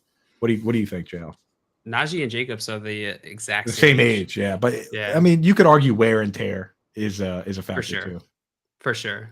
Man, both Alabama guys too. Bama are they the same person? Roll Tide. Imagine they were, Roll dude. Tide. I definitely put Najee and Jacobs into a tier pretty far above Swift and Stevenson here. Maybe not that far above, but at least a few spots above Stevenson and Swift. I put Jacobs above Najee Harris just slightly. I'm pretty bullish on Najee Harris. I think probably more than most people. I know he's older and I know he had a down season, but he's still that talent, that top, round 1, round 2 talent. So I'm still bullish on him. I think Josh Jacobs is just talented. And then from there, I'd go Swift to Stevenson. I'd go Stevenson and then Swift. Yeah. So I guess pretty similar to you, Goob. Cool. Dude, it's crazy. Josh Jacobs just turned 25 on February 11th. Then a month late, on February. I'm so embarrassed, Josh. I can't believe I missed your birthday. Yeah. Oh no. Good God. I'm so sorry. It gets even more embarrassing because Josh Jacobs turned 25 on February 11th, and then you missed a week later, you missed Ramondre Stevenson's birthday on February 23rd. And then this is awkward. I was at his party. You just weren't invited. And then 2 weeks later, you missed Najee Harris's birthday on March 9th. Oh, he knows what he did. That was on purpose. So these guys are all, as far as age goes, that's not it. I always like trying to use that as a factor. They're all born within the same month of each other. So it's definitely not going to be a factor for those guys. Unless someone look up March of that month. Maybe it was a brutal one. Like maybe just being alive that month put some wear and tear on a person's life. Swift's younger out of that group though. He's about a year younger. Hal asks, he's the one that we all put last, every single one of us. Hal in the chat asks, is there a metric that combines ADOT, yards, and receptions? Honestly, if you're going to combine all of those, you might as well just look at fantasy points. If you're looking for a metric that helps with efficiency, the most popular one and a great one is yards per route run. And that basically tells you how efficient these guys are being with their snaps. We talked about it yesterday briefly with Kadarius Toney, where he has very high yards per route run, which means when he's on the field, he's getting the ball and he's doing well with it. But he doesn't play enough snaps. So that's a stat where you can take that and add snaps and get fantasy points. But as far as like some QB score for wide receivers, as far as I know, there's not really one right now. Mine's ADOT, yards, and receptions. So essentially you're just trying to measure like how many of their passes are they converting and where on the field they're converting. Here's what I can do for you, Hal. I'll add those three together, and then you can look at that number. Well, the thing is, it's like I'm not sure how useful it'll be, but it'll be a number for you. It's like that number because it's like Jalen Waddle had 1,300 yards, but his ADOT was like 12. So you just add 1,312. It's just like not really he's just looking at his yards. that number. Our work All here of is the day's done. work. Invented by Simon. All of the day's work. Yeah, that would be pretty stupid. We call it A. yards. A. Eight yards. Well, his A. I just see people arguing now, but his A. yards. I mean, Whenever I see people just really going in on Twitter, I'm going to start dropping people's A. yards. 8 yards. And then What a coming back bad later, metric. like, okay, well, if we add 8 yards receptions, then it completely changes the conversation. the best would be when somebody goes, well, he had 1,000 yards last season. And Simon's like, well, if you look at his A. yards, he had 1,009 yards. You just added on the end there. Yeah. Well, John Luke, we got a little far off from our unpopular opinions, but a nice little fantasy football go for tortoise hole. Go for tortoise hole. Ooh, that's a little throwback. I like that. You got an unpopular opinion for us? I do. My unpopular opinion is I think we should let athletes use performance enhancing drugs. Oh boy. I want to see Go on. I want to see some juiced up athletes just pushing themselves to the absolute limit for my entertainment. Oh my god. I want to see what happens Ooh. when an entire football team, all taking like HGH, get on the field together and what happens for science We had that. dude. and It was my entertainment. It's called the 90s. I was Yeah. too young. Yeah. I only like, lived through half of those. I don't know, dude. I don't know. But you're saying go the other way instead of trying to restrict it and everyone tries to be sneaky with it, because it's pretty common knowledge that that's common practice in professional sports, right? These athletes are trying to have an advantage, but now just make it out in the open. Say, do it. Do it. In fact, if you don't, you'll probably lose. Do it. Do it. So there's a separate league, the Performance Enhancing Drugs League, and we'll call it the Super League and the Lame League. The MLB full of Barry Bondses or the MLB not full of Barry Bondses? Now, I will say there is a part of it. I think this is a bad idea. Let me get that out there right away. let me preface this. I win. Let me preface Unpopular this. opinion. Let me preface this part of what I'm about to say by saying that's a terrible idea. But I will say that there is one silver lining, which is that if it were fully out in the open and legal, then the team doctors would be part of the administration process, and you would have, you'd be able to manage the negative side effects and kind of do the bad thing the right way, right? Right. Like, Do it here where we can do it safely, maybe. right. It's like my buddy's dentist. Like my buddy was like, hey, I'm going to continue to pack lips. So do you have any recommendations on things I can do? And the dentist, he said his dentist was like, well, I'm not telling you that you should continue to do that. I'm telling you should definitely stop doing that. But if you're going to do that, here are some things that you can do.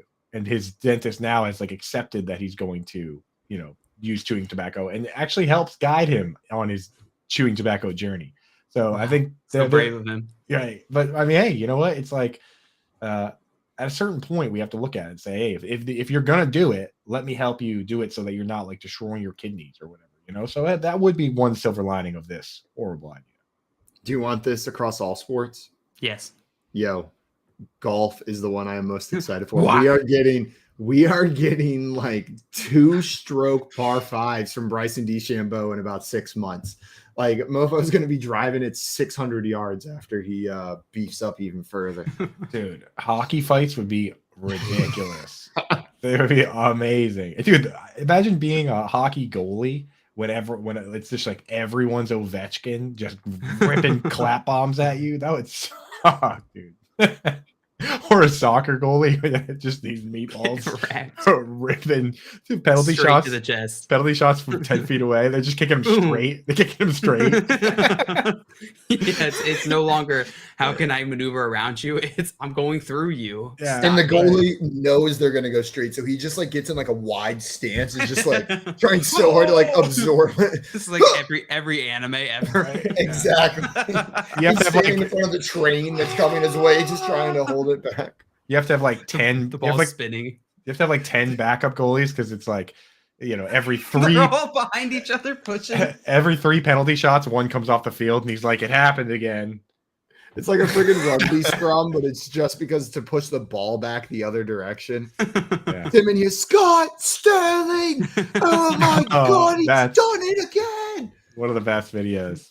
Such a good video. Hey, speaking of the rugby scrum, I wanted to mention this quick that on the rule changes, that whole everyone kept saying, "Oh, pushing Jalen Hurts from behind is going to be removed from the rules." That's not on the docket. They're not removing that. And I saw an interesting quote from Mike Tomlin, who's on the competition committee, and he basically said, "We're not removing it because teams realized that you can actually push the defensive players too. So we want to see how that plays out for 1 year to see if." The offensive push versus the defensive push, if that stops it and then if it doesn't, then they'll go in and make a rule. But so this year it looks like we're going to get full on rugby scrums. Oh, hell yeah. Yeah. That's going to be fun. Wild. That's going to be fun. Al said roided up cricket. Hey. Highlight. About to get I wild. mentioned that sport way too much on this, but highlight with roids. At this point we might be the premier place to talk highlight. We might be. We should play highlight sometime. Let's I want to do a video series where we just go around like playing different sports. Like we go out on the golf course with the camera. I want to do the Tapak soccer. I think I brought it up on the show before, the like hacky sack soccer volleyball where like every spike has to be a bicycle kick. We should do that. We should try and like earnestly give a college try to every sport that we can find. Let's do it. And all like the obscure ones like foaling that I played in Atlanta. I want to foal football, so bad. bowling. I just don't know how many bicycle kicks I can do in a row before I need to lie down, before I don't get back up. I think the answer is maybe 2. Yeah, I see these players jump like in the NFL or in this, where like they jump and they just land on their back and then they get up and walk again. And I'm like, I would be in a brace for 8 weeks minimum. Like if I jumped as high as I could and then just landed. I would need my mom immediately. Oh, without a doubt. Get her quickly. Yeah. At this stage, if I go to the ground, my day is ruined. See Dustin in here saying, did you guys see that Rory McIlroy drive it yesterday? Oh my God. It was amazing, bro. That was what it's not that often that I'm watching golf. And then I have that moment where I'm like, these guys are different creatures. That drive was unbelievable. He drove, dude, he almost hit a hole in one on like a 375-yard par 4. Yeah. Oh, it's wild. Didn't somebody hit a hole in one in the latest tournament? I'm not sure. I thought I saw the headline for that, and I went to click it to watch it, and I got distracted. It's kind of wild. Look that up. We got our friend Hal joining us right now. I believe maybe to share an unpopular opinion. What's up, Hal? What's going on, fellas? What up, I have so many things to say. Like, yeah, I have an unpopular opinion. Justin Jefferson's finishing outside the top 10.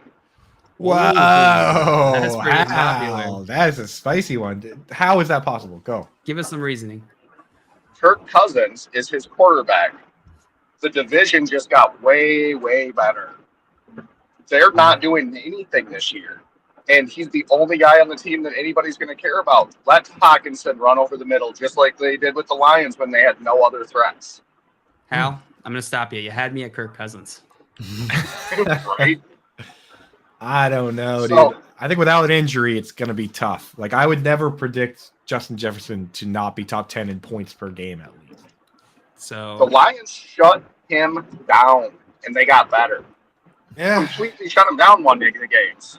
He could have 2-0 games. Not every team has Jeff Okuda, though. Yeah, the guy who got burned for like 4,500 yards in his first season. I mean, his first season, a lot of guys aren't that good in his first season. Look at Devontae Adams' first season. He sucked. Fight. No, Okunda is awesome. He just got tortured by Ten on Hal. such a bad defense that year. All right, Hal, you're onto something here. I like that one. This team kind of maybe needs to go out and get an Adam Thielen, because you're right. KJ Osborne's not going to draw enough coverage. Teams at this moment could just fully bracket Justin Jefferson. I'm just not sure that's And even why possible. were they trying to get rid of Cook? He's Yeah. washed. He lost a step last year, and he's not going to be the dynamic player he was.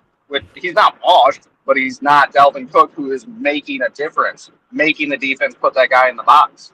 Tim, you're They just can triple bracket him. Murdering. What other Vikings players do you want to just murder right now? Do somebody else. Some more Vikings. Yeah, do more. Their defense, which should have been good under an amazing coach, sucked. And then they switched defensive coordinators to a good one, but they sucked under the last good one. Double suck. And they're Michael in here screaming, "Trace the call! Trace the call!" Yeah, we got him. Oh, I'm 100% a Lions homer. Yeah, I'm an hour north of Detroit, so you can take all that into consideration. Has anyone But ever I've watched seen a lot of Minnesota football? Has anyone ever seen Hal and Dan Campbell in the same room? I I don't I'd be ashamed know. to stand next to that that man. episode of Hard Knocks. I haven't heard him say man enough times. Yeah, His he's, cover. Yeah. I mean, You want to hear a funny story about that, Jo? Yeah. I moved from Flint, the inner city, to a very country suburb in 4th grade. They made fun of me for ending every sentence with the word man so bad that I was cry laughing. I was laughing about it because I couldn't stop doing it. It was ridiculous. Is this a Michigan thing? The man? The Probably man? is. Is Dan Campbell from Detroit? I have no idea. I don't think so. I don't know where Dan Campbell's from, but he screams Michigan vibes. Yeah, that's a great What is unpopular he? opinion now. Yeah, that unpopular opinion is top tier. Hal, thank you so much for coming up and sharing something truly unpopular. that is a truly about fantasy unpopular football. opinion. All right. Don't draft Justin Jefferson. Talk to you later, Hal. Once this is all just a ploy, Hal's slowly starting to spread this now so that he can draft Justin That's what I'm Jefferson, like, saying. 5th overall. Don't in all of trust his anything drafts. you hear right now. Don't trust a single thing. Not from the GMs, not from the head coaches, and not from Hal. But what you can trust is this comment from Michael saying that the Dukes of Dynasty League is full of the best and most genuine people and all put together online when the internet does good things. Love that. I love when there's a good league that comes together online. God, it's Shout so out great, Dukes isn't of it? Dynasty. Dukes And then of another Dynasty. truly unpopular opinion that the internet is good. Yeah, for real. Dukes of Dynasty, though, it's nothing better than having a good dynasty team, a dynasty league. Just healthy amount of trash talk, some memes, a lot of trades. Those are the best ones. With the trash talk, I have found the secret recipe is once a season, someone in the league has to cross the line. Yeah. Just once, and not far, but just one person once a season has to cross the line, and you have to address it, and then you go back. But it keeps everyone strong. It rejuvenates the spirit of positive competition whenever one person goes a little too far. Yeah, we're all trying to find the boundaries. We're trying to find where that line is. Exactly. And someone has to break it in order for you to yep, there it is. That was Someone's me. got to lose in Jenga, That was personal. We have that one kid, our buddy Madison, who no matter what is willing to break that line. And the worst thing for like he's just a dick. Yeah, but he's funny about it. That's the thing. And for like 7 years, he never won. And then the worst thing ever happened, which is he not only won one of our leagues, but he had the most points for and most points against. So now anytime anyone wins anything, it's just, sure you won, but did you have most points for, most points against? But when we were playing in a most points league. Yeah, every time people are still talking about it. That's him. People are still talking about it. The most points for, it's like it was 3 years ago, but still, like the worst possible thing is that kid could win the league like that. We've all been cursed. Michael saying full contact pickleball. This is all related to Jail's unpopular opinion. Full contact pickleball is such a good idea. The speed at which a tennis ball would be coming at you if steroids were illegal. You should be allowed to throw your paddle at your opponent, but then you have to use your hands the rest of until the next round. Smack. Did you guys hear slam balls coming back? Did we talk about that? What is slam ball? That's the wait with the trampoline. The trampolines, yes, dude.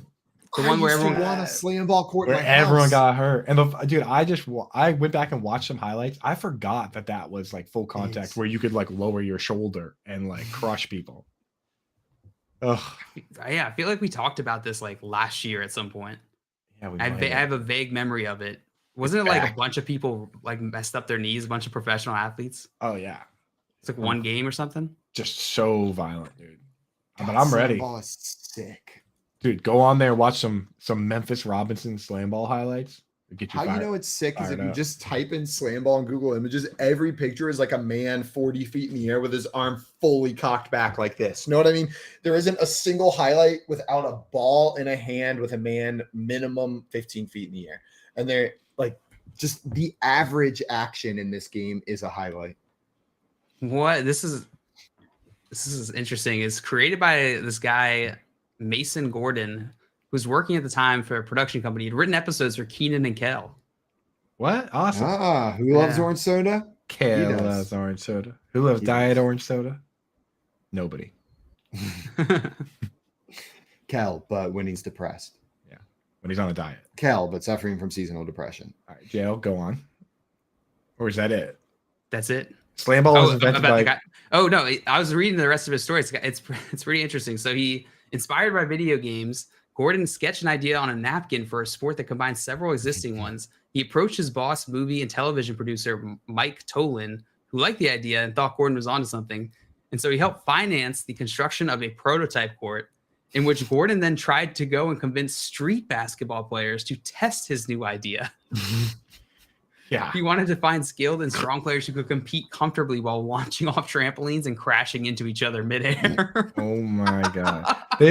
They really should be imagine being at the neighborhood court and this dude pulls up, starts dragging shit out of his car. You guys have to see a picture of this guy too, because it adds to it. It adds to it so much. I'm gonna send it to Keith. He's gonna you're out there just shooting hoops, hanging out, and then this dude rolls up. Oh my God, that's so funny. Unbelievable. That's awesome, dude. Did he play himself? Was he one of the players? I don't know. They really did not wear enough padding. They had like the tiny knee pads, man. Like this is a full contact sport.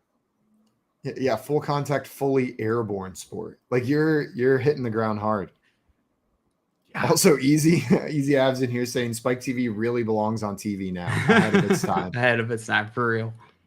Spike TV is wild. Yeah, some of the I think I've told you this story before. There was an episode of Mansers where I forgot about that show. Just unbelievable the things they would do on there. If you never saw Mansers, it was Mythbusters but misogynistic. Yeah, misogynistic Mythbusters. This is the perfect description of it. They had one episode where the myth that they were trying to answer was if you kick someone between their legs in that sensitive area, so between the balls and the butt, with 110 pounds of force, will they shit their pants? The answer was yes.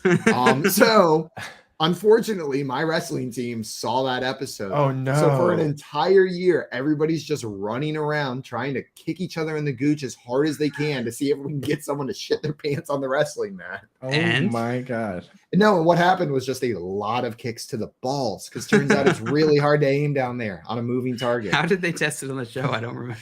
I think it was a boot on a pendulum, like a weighted pendulum boot.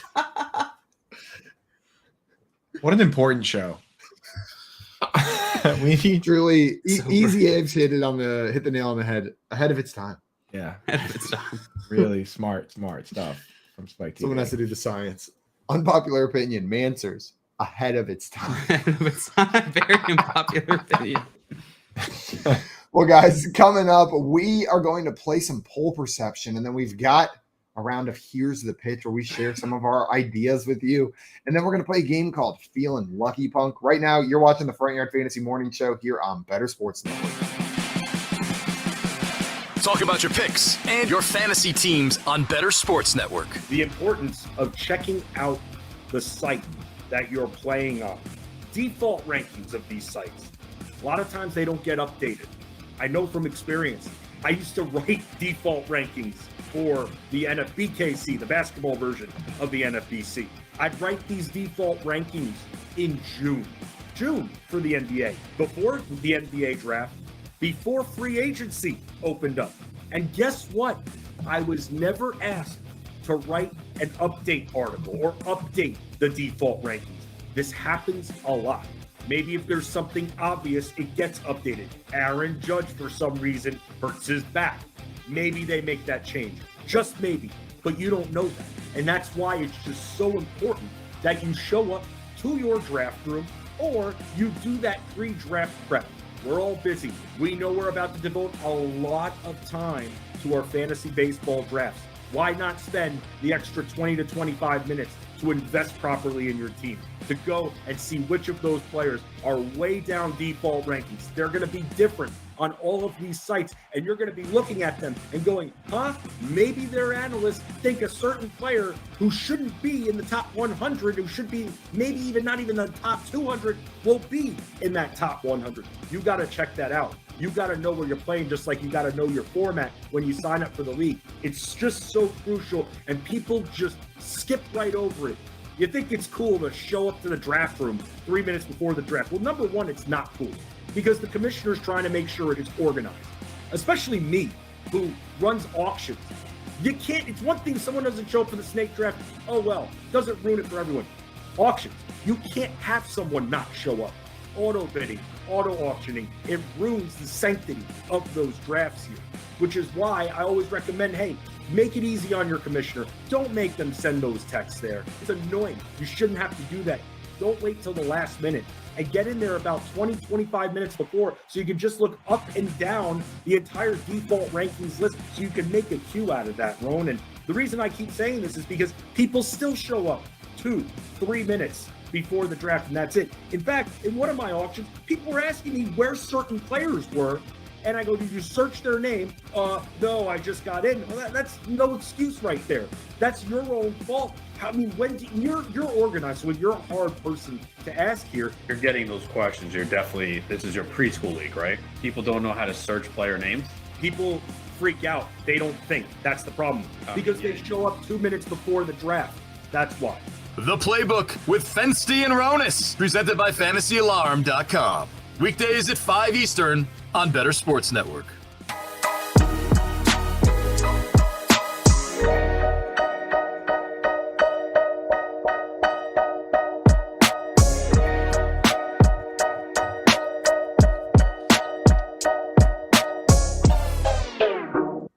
What's up, everyone? Welcome back to the Friday Night Fantasy Morning Show here on Bettor Sports Network. We're about to get into a game of poll perception whenever John Luke gets back. But, Coop, my girlfriend and I have been working on a puzzle, but it's not a normal puzzle. I wanted to tell you a little bit about it because it is so freaking cool. It's from this company called the Magic Puzzle Company, okay? And how the puzzle works is there's 2 envelopes in there. First, you open one envelope. It's got all the pieces in it for the picture that's on the box. And you build that puzzle first, okay? You build that one. And before I move on to the secret part, I just have to shout out the quality of these puzzle pieces. Unbelievable. There's thought and intention put into where they're cut so that characters are on individual pieces, and unbelievable. And they give you 2 pictures, like 2 full printout pictures in the box. So if you want to work on the puzzle with someone else, you each got your own. Great idea. I thought that when you said the quality of the pieces, I thought that it meant that they were just like, when you snap them in, it was very satisfying. Like they were just high quality the way they go in nicely as well. They're thick and they also go in nice for sure. Because that matters. That matters. Whenever you finish that puzzle, which we did last night, you then open envelope number 2 that says do not open till you finish. And inside it gives you instructions. This puzzle had edges throughout the inside of the puzzle. So there were portions of it you could separate even though it was done. So you pull portions of the puzzle apart where there's edges on the inside. It tells you how to rearrange them and they fit back together. And now there's a giant hole in the center of your puzzle. So now your puzzle has grown. You've rearranged the pieces and there's a giant hole in the middle, and there's more pieces in the envelope on the inside to fill out a secret scene in the center of your puzzle. What's the name of the company? Because Magic Puzzle Company. Phenomenal. Is it a specific? I just wanted to make sure I was on the right website. And all their puzzles work this way. So all their puzzles have a secret element to it. We got the one called Gnome's Homes was the one that we have, but phenomenal. Oh, I'm looking at it right now. I think I might have to get her this. Also, Dustin Daniel said, we doing puzzle talk? I'm in. Puzzle chat. And Michael said, well, I got to go. Good hanging out with you guys. Talk to you later, Michael. See you later. Oh, Michael missed puzzle talk. And Hal saying magic puzzles. My son loves puzzles. Cannot recommend this puzzle brand enough. Let's get puzzled up. Now, so it just opens up the middle. So basically like it's a weird puzzle where like we couldn't do it edges first because there's a lot of edge pieces on the interior of the puzzle. Know what I mean? Like the puzzle basically like slides together. There's basically three chunks to the puzzle, and they slide together, and then it tells you how to rearrange them so you can build the next part. So yeah. So at the end of the day, does it end up being bigger than a typical 1,000-piece puzzle? Yeah. Yeah. So it'll jump out a little bigger. Because I bought my wife a special puzzle board to do her puzzles on. I'm not sure this is gonna fit, but I mean, it sounds check cool the enough. dimensions. Sounds cool enough that you just have to make it work. We'll figure. You got to make it work. I'll buy it. What's up, JL? What up? You're missing some puzzle talk. I heard it. Puzzle chatter. I love it. Maria and I just finished a 1,000-piece puzzle a couple weeks ago. It was all cereals. I'll buy a different one than Gnome's Homes, and next time we meet up, we'll swap. Let's do it. I'm gonna get. I don't know. Yeah, I might need the name of that, Simon. Sounds like it's up Maria and my alley. I'll send you a link. It's right up here. The whole time I was doing this puzzle, and it just so satisfying the way they design it as well. Like to have recognizable pieces. Know what I mean? Like you're looking for this guy, and he's on one piece is a good feeling. Yeah. Makes it a little bit nicer. Dustin said they just did the world's largest puzzle here in Wisconsin. It was missing a piece. Oh. Yeah, Simon and I were just talking about this. Like, there is nothing more useless than a puzzle that is missing one or more pieces. My girlfriend's coworker offered to let us borrow a puzzle, and then the next word out of her mouth was, "It's missing a couple pieces, though." Put it in the garbage. Yeah, no, I will not be borrowing that puzzle, and you should throw it away. Yeah, go ahead and recycle that cardboard. You want to play cards? I'm missing like the 9 of hearts and the 2 of diamonds. Like, no. Yeah, we could play the game. It's not going to be anything like the real game, but it'll look like it. The problem with the piece missing is when there's one piece missing. Now, every time I can't find a piece, my will to look is 0. Yeah. Because I know it's the one that's missing. And then you get to the end and you never get quite literally the only point of doing a puzzle, which is the satisfaction from that last piece, clicking that bad boy in. Like otherwise you're just doing it for the exercise of a tedious task. That's not exercise at all. You're not getting any benefit other than just keeping your mind busy. It's like white noise for your brain. God, that's Dustin's. Can you imagine after 60,000 pieces you are missing one? I would never talk to anybody again. No. I'm buying the puzzle, The Secret Soup, right now. So get that secret soup in there. I wonder what the secret ingredient is. Soup. Yeah, give me that soup, boy. I'm getting soup. Also, Easy Av says a clock without numbers is pretty useless, JL. Get creative. Yeah, I am with you. I hate clocks without numbers because every time I'm like, it requires me to always do like 2 extra steps of just, is that 4 or is that a 5? But still more useful than a puzzle with missing a piece. At least you can kind of tell time. After Coop got us the Casio watches, went down a little watch rabbit hole and was looking at brands. And I'm going to have to see if I can find this one brand that I found because their faces were ridiculous. They would have like all of the numbers fallen to the bottom and just kind of loose jangling around in there. They would also have ones where like the numbers were just different size boxes, and then the arms were like moving circles that would be placed on top of one of the boxes in your watch. Simon, wild. I knew you were going to get trapped in the watch rabbit hole, which I was worried this might happen, but I have the perfect watch company for you already. Look up Mr. Jones's watches. There's one on there. Jones's watches. There's one on there called a perfectly lazy afternoon, a perfectly useless afternoon that I'm probably going to buy. I've been looking at it for a while. The watch is a swimming pool, and in the pool, there's 2 things. There's a guy chilling on a float, and he floats around the pool, and his foot tells you what hour it is. And then there's also a little duck in the pool, and the duck floats around, and that's the minute hand. Coop, it wasn't this brand, but it was exactly like this brand, just cheaper. And worse is what I was looking at. So it was almost exactly the same. It just everything looked worse. Yeah, and that's just one of the watches. That's the one I'm gonna get, so you can't get that one.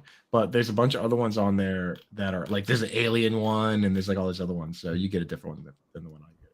And Adam saying Jacob & Co. specifically the Astronomia style 8 is his favorite? Ooh, we got a watch guy in the house. What are the watches you like? Watch talk. Watch talk. Watch out now.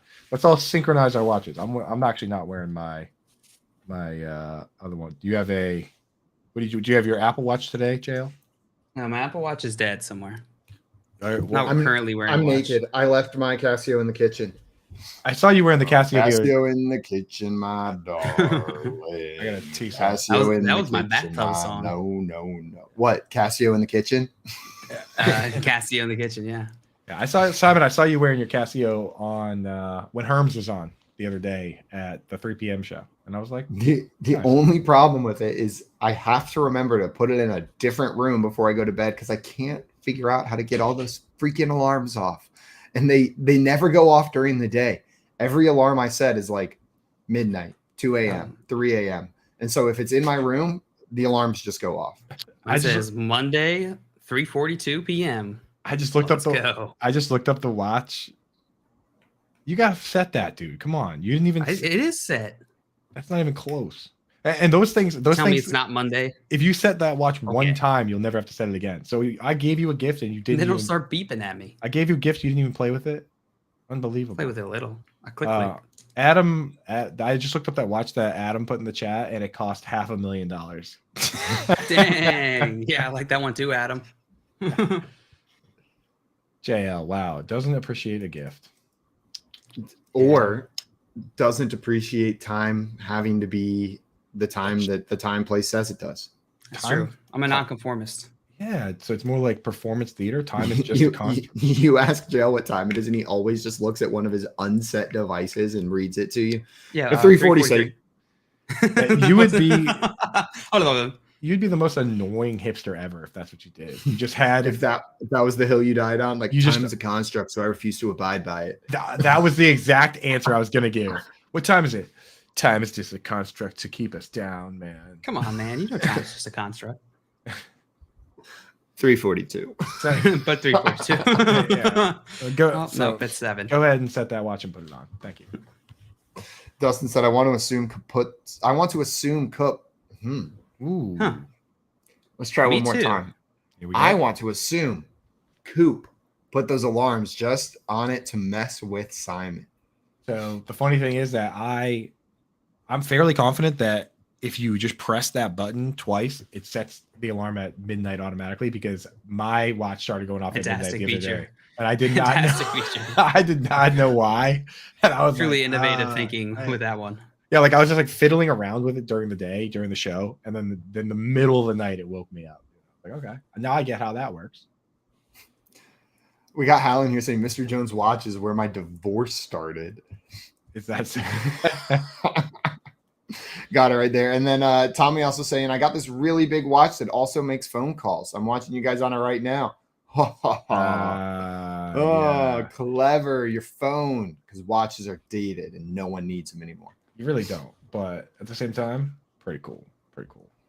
Also, Tommy saying all the rest is just man jewelry. And that's fact. We need more man jewelry. Jewelry's dope. Get some accessories on there, baby. Accessorize. Jill, do you have a watch brand of choice? No, I use the Apple Watch. I used to like watches when I was younger, but then I started thinking for myself. Right. So then you started thinking for yourself. What does that even mean? Watches are just it's a construct, Simon. Don't conform to the system, man. Yeah. That's right. Watches are just the man's way of tethering you to their system. Yeah, society tells you gotta like watches, you gotta like shoes, you gotta like cars. And I said no. I like poop jokes. Time is a That's prison, me. and you're strapping that prison on your wrist. The every time next- you wear a watch. The next evolution of that is coming back around to decide that you can like whatever you want, and then decide that maybe you do like watches, maybe you don't. Very true. At some point, you're gonna have to cross that bridge. Where I thought you were going to come so far back around that time wasn't matters. a construct. Time is now. Time is incredibly important. Time is fleeting. It's the opposite of a construct. Yes. It's never been more 7:54 a.m. Central Time. I live in this moment. I'm just Eckhart Tolle. That can happen. So Tim said JL starts thinking for self, gets tethered to Apple for life. Yeah, I'm an original thinker. Apple Watch, iPhone, MacBook. I feel like every single person who's anti-Apple is like that. They're like, man, those Apple conformists. Where's my Android? Right. Yeah, totally different. I'm a different thinker because I choose Motorola over Samsung. I'm an original thinker because me and 10,000 of my best friends will jump down your throat and recommend Linux every time you say anything about Apple. Because of the customization that I don't know how to do. We're unique together about Linux, and you're not unique together about Apple. Enjoy your identity misattribution. Is Tim coming on? I hope so. I believe Tim is coming on to play some games with us, but we got to get him a link over there. Also, Hal said, when the Penguins take over my watch, won't be a digital tag for them. The Penguins. Club Penguin? This is the Club Penguin. I'm wearing my reference? Club Penguin shirt right now. What is on your shirt? What does that say? It says Fleetwood Mac. Ah, I've heard of them. They're a band. They're a band. And you know what? I will, to my grave, say that Rumors is probably the most agreeable, high-quality album of all time. Like, it is the most, like, publicly appealing classic rock album. I don't think there's a person in the world you can't put that album on and have them just vibe the entire time. Everyone. There's there's like no misses on the album either. Like, they're all good, dude. And I change what my favorite song is off that album all the time. Like, for a while it was The Chain, but I think right now it's Gold Dust Woman. Gold Dust Woman is a phenomenal song. But you listen to that and every single one, you're like, oh, what a banger. The next one comes on, you're like, oh, what a banger. Yeah. Next one comes on, oh, it just keeps going. Doesn't stop. If I could play bass guitar, I would just play the bass line from The Chain, and that's it all the time. I would just be sitting there like, boo doo doo doo doo doo doo doo doo. Just Coop calls you, you pick up the phone, and you just hear hey Coop, did you want to say it? And then he just you must never break the chain. Just hang up on and then just hang out. You want to hang out today? Yeah. There's certain things like that though. If I could do them, it's all I would do. Like if I've said this before on the show, but like if I could dunk a basketball, I'd be at the Y just dunking right now. If I could do that, I would all the time. 100%. Well, guys, coming up, we got our friend Tim joining the show to play some Here's the Pitch and some Feeling Lucky Punk with us. Right now, you're watching the Front Yard Fantasy Morning Show here on Bettor Sports Network. Monday Night Rants with Edward Rouse on Bettor Sports Network. Do you believe in the Madden curse? Do you think that's a real thing? I did. Now, I don't think it's as big of a deal anymore, but it was a real thing for a solid 10, 15 years. Yeah, it was Sean Alexander, LaDainian Tomlinson, Peyton Hillis. LT was never on the cover. I know that. Was he not? I thought he was one. Okay, well, you do know all the covers of everything. Yeah, okay. So if you want, I could do this real quick. So Garrison Hurst is the first official Madden cover athlete, 1999. 2000, I believe they still put John Madden on the cover. And then 2001 is where it all started. So 2001, you have Eddie George. 2002, Dante Culpepper. 2003, Marshall Falk. 04, Michael Vick. 05, Ray Lewis, first defensive player on the cover. Okay. 06, Donovan McNabb. 07, Sean Alexander. Okay. 08, Vince Young. 09, Brett Favre. Okay. 10 is a trick one because it's no way you know. And Larry Fitzgerald. 11, Drew Brees. 12, Peyton Hillis.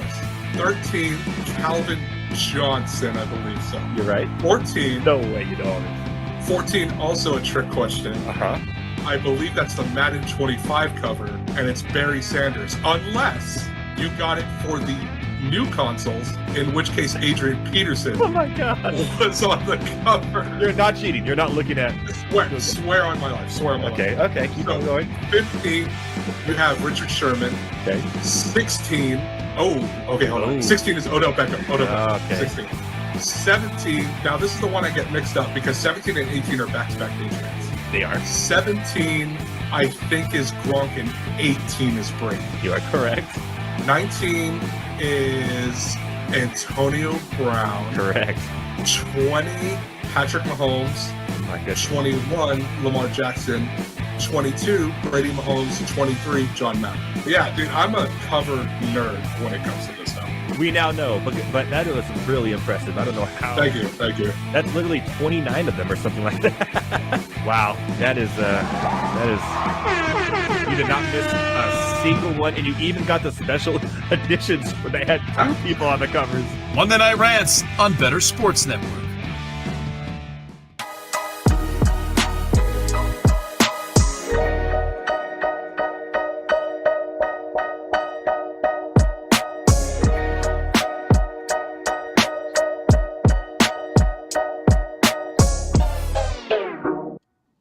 What's up, everyone? Welcome back to the Front Yard Fantasy Morning Show here on Bettor Sports Network. Joining us right now, we've got our great friend, Front Yard fan member, beautifully mustachioed and always galloping friend, Tim Wright, joining the show. What's up, Tim? Oh, I'm feeling good, boys. I'm pretty excited to be here. Welcome in. And well, we're excited to have you today on the Front Yard Fantasy Morning Show. With Tim, Simon, Coop, and JL. And Tim. And also what did I say? You said Tim. Coop, Simon, Tim, and JL, and Tim, and Tim. I had Tim in there. What did I miss? Well, we have Tim, Simon, JL, Tim, Simon, Tim, and Tim. Did I mention? And Tim. Well, Tim, we're glad to have you here today. Sick shirt, as always, coming looking fly on this show. Oh, yeah. We're about to get into a segment that we've never done with you before, but I'm excited to have you on for. It's called Here's the Pitch. And the purpose of this segment is we come with ideas for inventions, movies, TV shows, games, things that you want to invent or change. And we pitch them to our fellow hosts here and to everybody in the chat. You guys ready? Oh, yeah. Oh, of course. Can I go first on this one? Of course. Because I have something that all of us can participate in. And so I'm playing Fantasy Survivor, right? Where you pick Survivor players, and then it's just like fantasy football for Survivor. And it got me thinking, like they're doing the challenges, and when you win a challenge, you earn like a dirty cold bagel or whatever, and you're really excited about it. I was thinking, like, what if we had a fantasy football league that was like real world road rules, where they took all of us, put us in one house, and when you had to do like physical challenge, like, so we did a draft, then you have to do physical challenges, and when you win the challenges, you earn stuff, you earn fab, or like they pull players out of the, like there's, you like on Tuesday it's time for waivers, and like you put in your claims, but to get the players you need to like eat like a dog turd or something, or there's like a pool of mud in the backyard, and the players' cards are hidden in the mud, and to get them you have to like dive into the mud and like find the players in the mud, and like I got Rashad Penny on waivers. Like you find them in the bottom. You can pick one, like there's all these different mud puddles, and you pick up Rashad Penny, and like you take that with you, and then you go around to other mud puddles, and if you find a player you like better, you can take that player, but you have to put Rashad Penny back, so it's like a scramble. Like every week you can have. Oh man, I got N'Keal Harry. Wah, wah. They just showed JL face down in a puddle of mud with N'Keal Harry. Covered in mud. Just slamming your fist on the ground. Just like N'Keal Harry, OJ Howard, Andy Isabella, just like all these different players scattered around him. Yeah. You want to pick some up and put them on. In the mud. You put somebody else's on somebody else's board. Just trying to like grabbed a bunch of kickers. Like I definitely didn't pick that up, but I put it on Coop's board. How take a penny, leave a penny. How cool that would that be? There's different mechanisms to like steal players, or maybe it's a guillotine league where like whoever is out each week dead. They get taken out back and shot, and there's an actual guillotine. I don't want to be in that hunger. So now we went from fantasy football Survivor to fantasy football Hunger Games. Yeah, we went from so much fun to so terrifying. To like fantasy football song. Fantasy football Squid Games. Fantasy football sauce is Bill Belichick. Hey, so Matt Doy, Chanel Williams, if you guys are awake, let's think about it. Right? Let's get the house. Make sure volunteer to be locked in a house for the entirety of the next NFL football season with a bunch of our best friends doing physical challenges and puzzles. It's a mansion, and it's a mansion, and the winner gets $1 million, and there's a personal chef. We'll do it. We'll Okay, take it for the team. All right. We'll do it. I promise. We'll Thank do it. you. As long as you don't stick freaking Corey and Nando in there with us. I am so Corey out and on Nando. Corey and Nando. We don't know. Power they're there. duo, the power alliance that they would be in that house. It would be so annoying. There'd be nothing we could do about it. You know, the whole time, their whole bit would just be looking at us going, those crazy kids. You know what would be That's best? the extent of their character. You know what might be even better than them being contestants is if they were the hosts. If they were like Jeff Probst and Corey's like, look they at were this. the Joe Rogan And to Julie our Chen. Fear Factor. Oh my god! I can just imagine. Nando's Julie Chen. Can you imagine us doing like rolling around the mud and Corey Parson is the one that's announcing it? He's like, look at these dummies, dude. Bunch of idiots. Yeah, I don't know why you all like this. Yeah, Corey Parson would just like go up to the cameraman and like turn it elsewhere and be like, "Yeah, we're done watching This, that." yeah, he's like, this is getting canceled. I'm canceling this myself. Yeah, I mean, I don't know though. It would be a lot of fun. I like that idea. So one of my ideas that I was thinking of for this was along the same veins, but y'all played like backyard sports, right? Like Yeah. Pablo Sanchez, all that. Oh yeah. I wanted a draft to have it so that you have 12 people in the league, but you all get power-ups that you can use at any time when you're doing the draft. So it's like, oh, smash kicker, you got to pick a kicker for this pick. Like that sort of simple stuff. So not as crazy, but similar vein, Coop. I think You basically have like powers you can throw down, like like Sonic Boom or something like that. It Oh. shakes Like whenever everything you're and doing, like- scramble the draft or something like that. Like, Imagine like head-to-head DDR. You know, It's like a in card like game. in head-to-head DDR when you get a combo, it like shoots a random arrow over at your opponent. yeah. Like I'm imagining it kind of like that. Like all of a sudden you could implement 10-second pit clock. Right. That'd be kind of cool. We I got don't want to do this. need a lot more Saturday Pro Football in the chat saying how much Zeke got left in the tank. What do you boys think? What does Zeke got left? A couple more years, a couple more seasons. I think he can be a solid contributor to a decent team. I don't think he's going to be able to do it all on his own, which is what he did early on in his career. I don't think he'll be able to do that. He's got to land in a system that's going to be supportive for him. I'm with you. He's going to be fine. His role is now not lead back, 3 downs, super workhorse running back, but he'll probably be a solid RB2 for the next 3 to 4 seasons. I'm with you, Jay. Yeah, I'm with you. He's good enough that I don't think that it's ever going to be somebody coming in clearly taking over his spot. Like he's not going to be the backup anywhere. Right. It's like, here's the thing about guys like Zeke is that we're talking about the guy who, for the 7 years he was on the Cowboys, had the most fantasy points of any player. So when you take a great player like that and wind him down, like Zeke right now is still as good as Alfred Morris or what you got from like Jordan Howard. Like he's not as explosive. He doesn't, he's not as great catching the ball in the backfield, but he can still get you that yard at any moment, right? Like, is Zeke any worse than Boston Scott or some of these other guys? It's just a matter of, with guys like him, it's just a matter of if he's willing to play for the veteran minimum. That's when these guys retire. Like there's a lot of guys out there that can still play. They're just not willing to play for the contracts that are available to them. So I think that's what it is with Zeke. Like he's still always going to be as good as, Damian Harris. He's better than any running back on the Chargers depth chart that isn't Austin Eckler. He's better than Joshua Kelly and Larry Roundtree and that whole gang. So it comes down to money for a guy like that.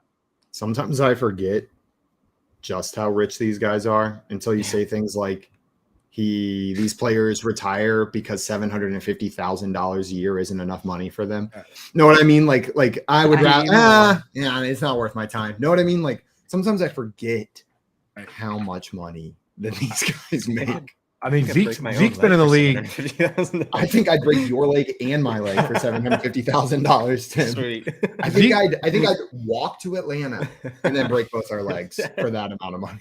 Zeke has been in the league for 7 years, where when you hit 7 years, the vet minimum is $1.2 million. So we're not even talking 700,000 anymore, Simon. Like he's been in the league long enough that the veteran minimum for him, you can't pay him any less than 1.2 million. So yeah, that's money, dude. I mean, I guess you still got to consider how like the agent takes fees, all the NFLPA takes fees, so that it does get knocked down, but we're still talking a lot here. The tax man, yeah, I guess after taxes it could be only a measly $700,000. Tim, I want I'll see you in about 15 days if I start walking now and don't sleep. To break both of our legs, and we're gonna get that. We're gonna get that money. We're gonna get that vet minimum. I'm finding a sponsor along the way. Get that money, baby. I mean, that's like honestly, I expected way more than 15 days. Stream it. We're off to break some legs. The Front Yard Fantasy Morning Show leg breaking special. Tim and I just break our legs live on air. You know what sucks though is if you did do that, we'd probably get way more views than we normally do.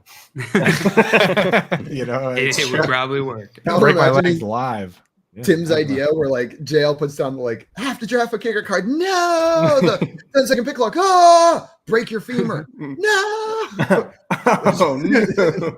One of these is not like the other. Really, really intense challenges thrown in there.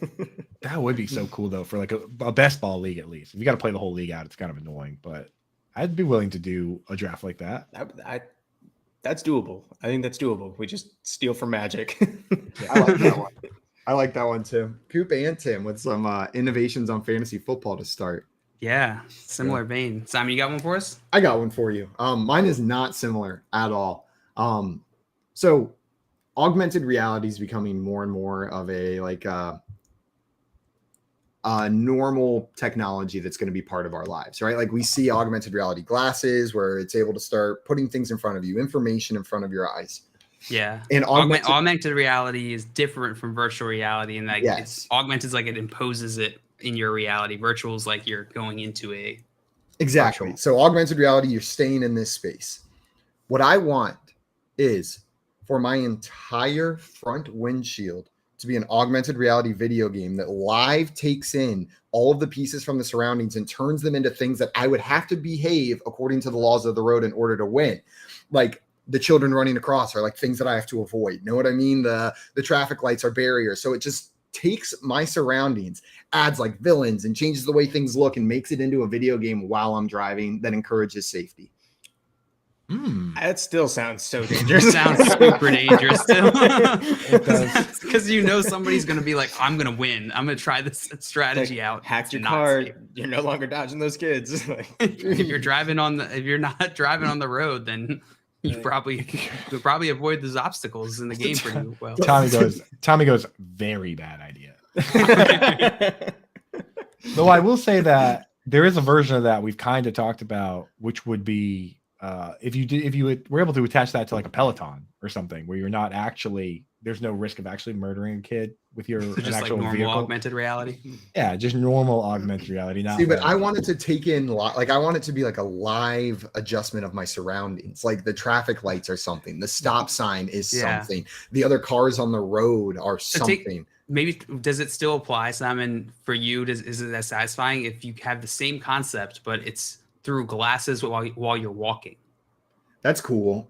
But it's got to be a little dangerous, Joe. Come on. Yeah, a little bit of risk. Yes, that this same technology could be applied to make your everyday walking into a Mario style video game. Like that could get dangerous. At least for me, like I walk a lot next to the Baltimore Harbor, like a lot, and there's not a wall that I can easily go in. This same thing with the San Antonio Riverwalk. You would be shocked by how narrow the sidewalk is and how no fence there is.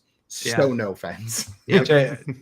Although Jail, when you, because I've talked to you twice or a couple times now when you're walking on the harbor there, it sounds like you're already playing some crazy video game just with the random things that like people coming up to you and talk, strangers speaking to you, or like, oh, so weird. Or that time that there were thousands of birds for no like going. I'm talking to Coop. We're walking. It's night. It's like nighttime. It's 6 o'clock or something. Clearly night. It was clearly dark. We're talking. I look over and there's just an empty dock with like yellow. There's like little yellow lights on it. Thousands of seagulls, dude. I was like, and only a few of them were making noise, which is why I didn't like, I'm in the zone talking to Coop or whatever, and I didn't look over. And then I looked over, and there's just way too many birds that shouldn't have been there, or it should have been louder if they were there. I was like, how many birds can there possibly be? And he FaceTimed me in. There were so many birds. Dude. There were way too many birds. You're gonna find the pictures, like you can pull it up. They were up. They were up to something. No At question. what point do they turn into night birds? That's a good question. I don't know. Working on my night birds. If your life was a video game, that could get messy quick. That's where you go farm EXP. It's just set up. It's just set up for you to level up. In this game, killing birds gets you negative XP. You see JL, he thinks he's like grabbing coins, but you see him just one by one, like picking up seagulls and like just like, I score. Last week, we were at that exact same spot. We're walking up to it, and there was a vortex of seagulls, like, and some dude who's standing on like at the bottom of them. And Rosie and I immediately turned around. And that dude's the seagull. Like, nope. The seagull wizard just. He's trying to control. Druid, like a real druid. Yeah, this game that you're describing, Simon, sounds a lot like schizophrenia. You're just seeing things. No, I think it's the way of the future. If we're driving here, it's the middle ground between self-driving and having someone activated. And if the game was good enough, it truly could make driving safer. You know what I mean? Like, humans are a sucker for game design. Like, if you could truly make it a game that heavily encouraged safe driving for getting the high score, for beating the game, it could make it safer. Now, there's a long way to go with that technology getting to that point. But I'm a big fan. I think this idea is going to change the world. I know the exact company that would love to implement that and track those high scores. It's a company called Allstate. And they would love to know when you're speeding and when you're not. Well, if Allstate can make a sick video game with like dragons and flames and wizards and ninjas, then I'm in. At the Cowboys, I need all those things. All those things, and you're in. I had a similar thought on the road to that. Maybe not quite on the road. That was a hard right turn. But if Google Maps could just integrate into your windshield and highlight the exit that you're supposed to go to. Right. And then that just augments all the way up. So like in Atlanta, when you have to get over 30 lanes, you're like, no, at least you know which one you got to go to. Yeah. You have to turn in 3 hours. Make sure you start changing lanes now. I'm pretty sure that's already real in cars we can't afford, boys. I think that is. Yeah, but we want to invent it for poor people. We want it for us. Cool. Here's my invention.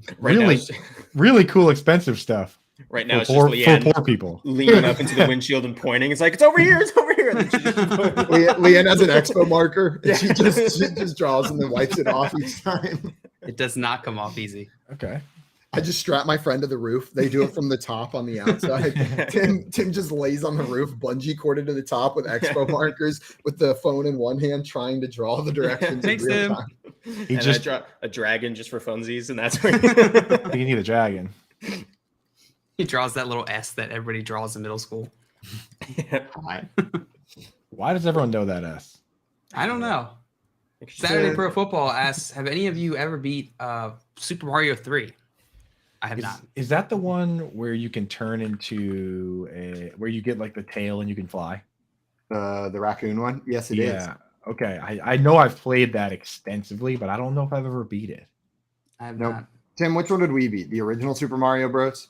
I don't remember. Yeah, I think it's Super Mario Bros on the Super Nintendo. Tim and I beat a lot in college. I think Tim beat that entire game naked over Thanksgiving break one time. It's possible. Yeah. I wasn't there. I just know. I could tell he was doing I had questions and I couldn't pick a single one of them. So I just decided to stop. Both of your faces went. But then I remembered you were talking about Tim, and I was like, yeah. Is Tim ever naked with all that hair? Right. I feel like Tim takes off his clothes and he's just wearing a full onesie sweater. Where'd you get your velour tracksuit, Tim? That's all natural. Dustin said you need augmented reality to avoid the children, Simon. No, it's not.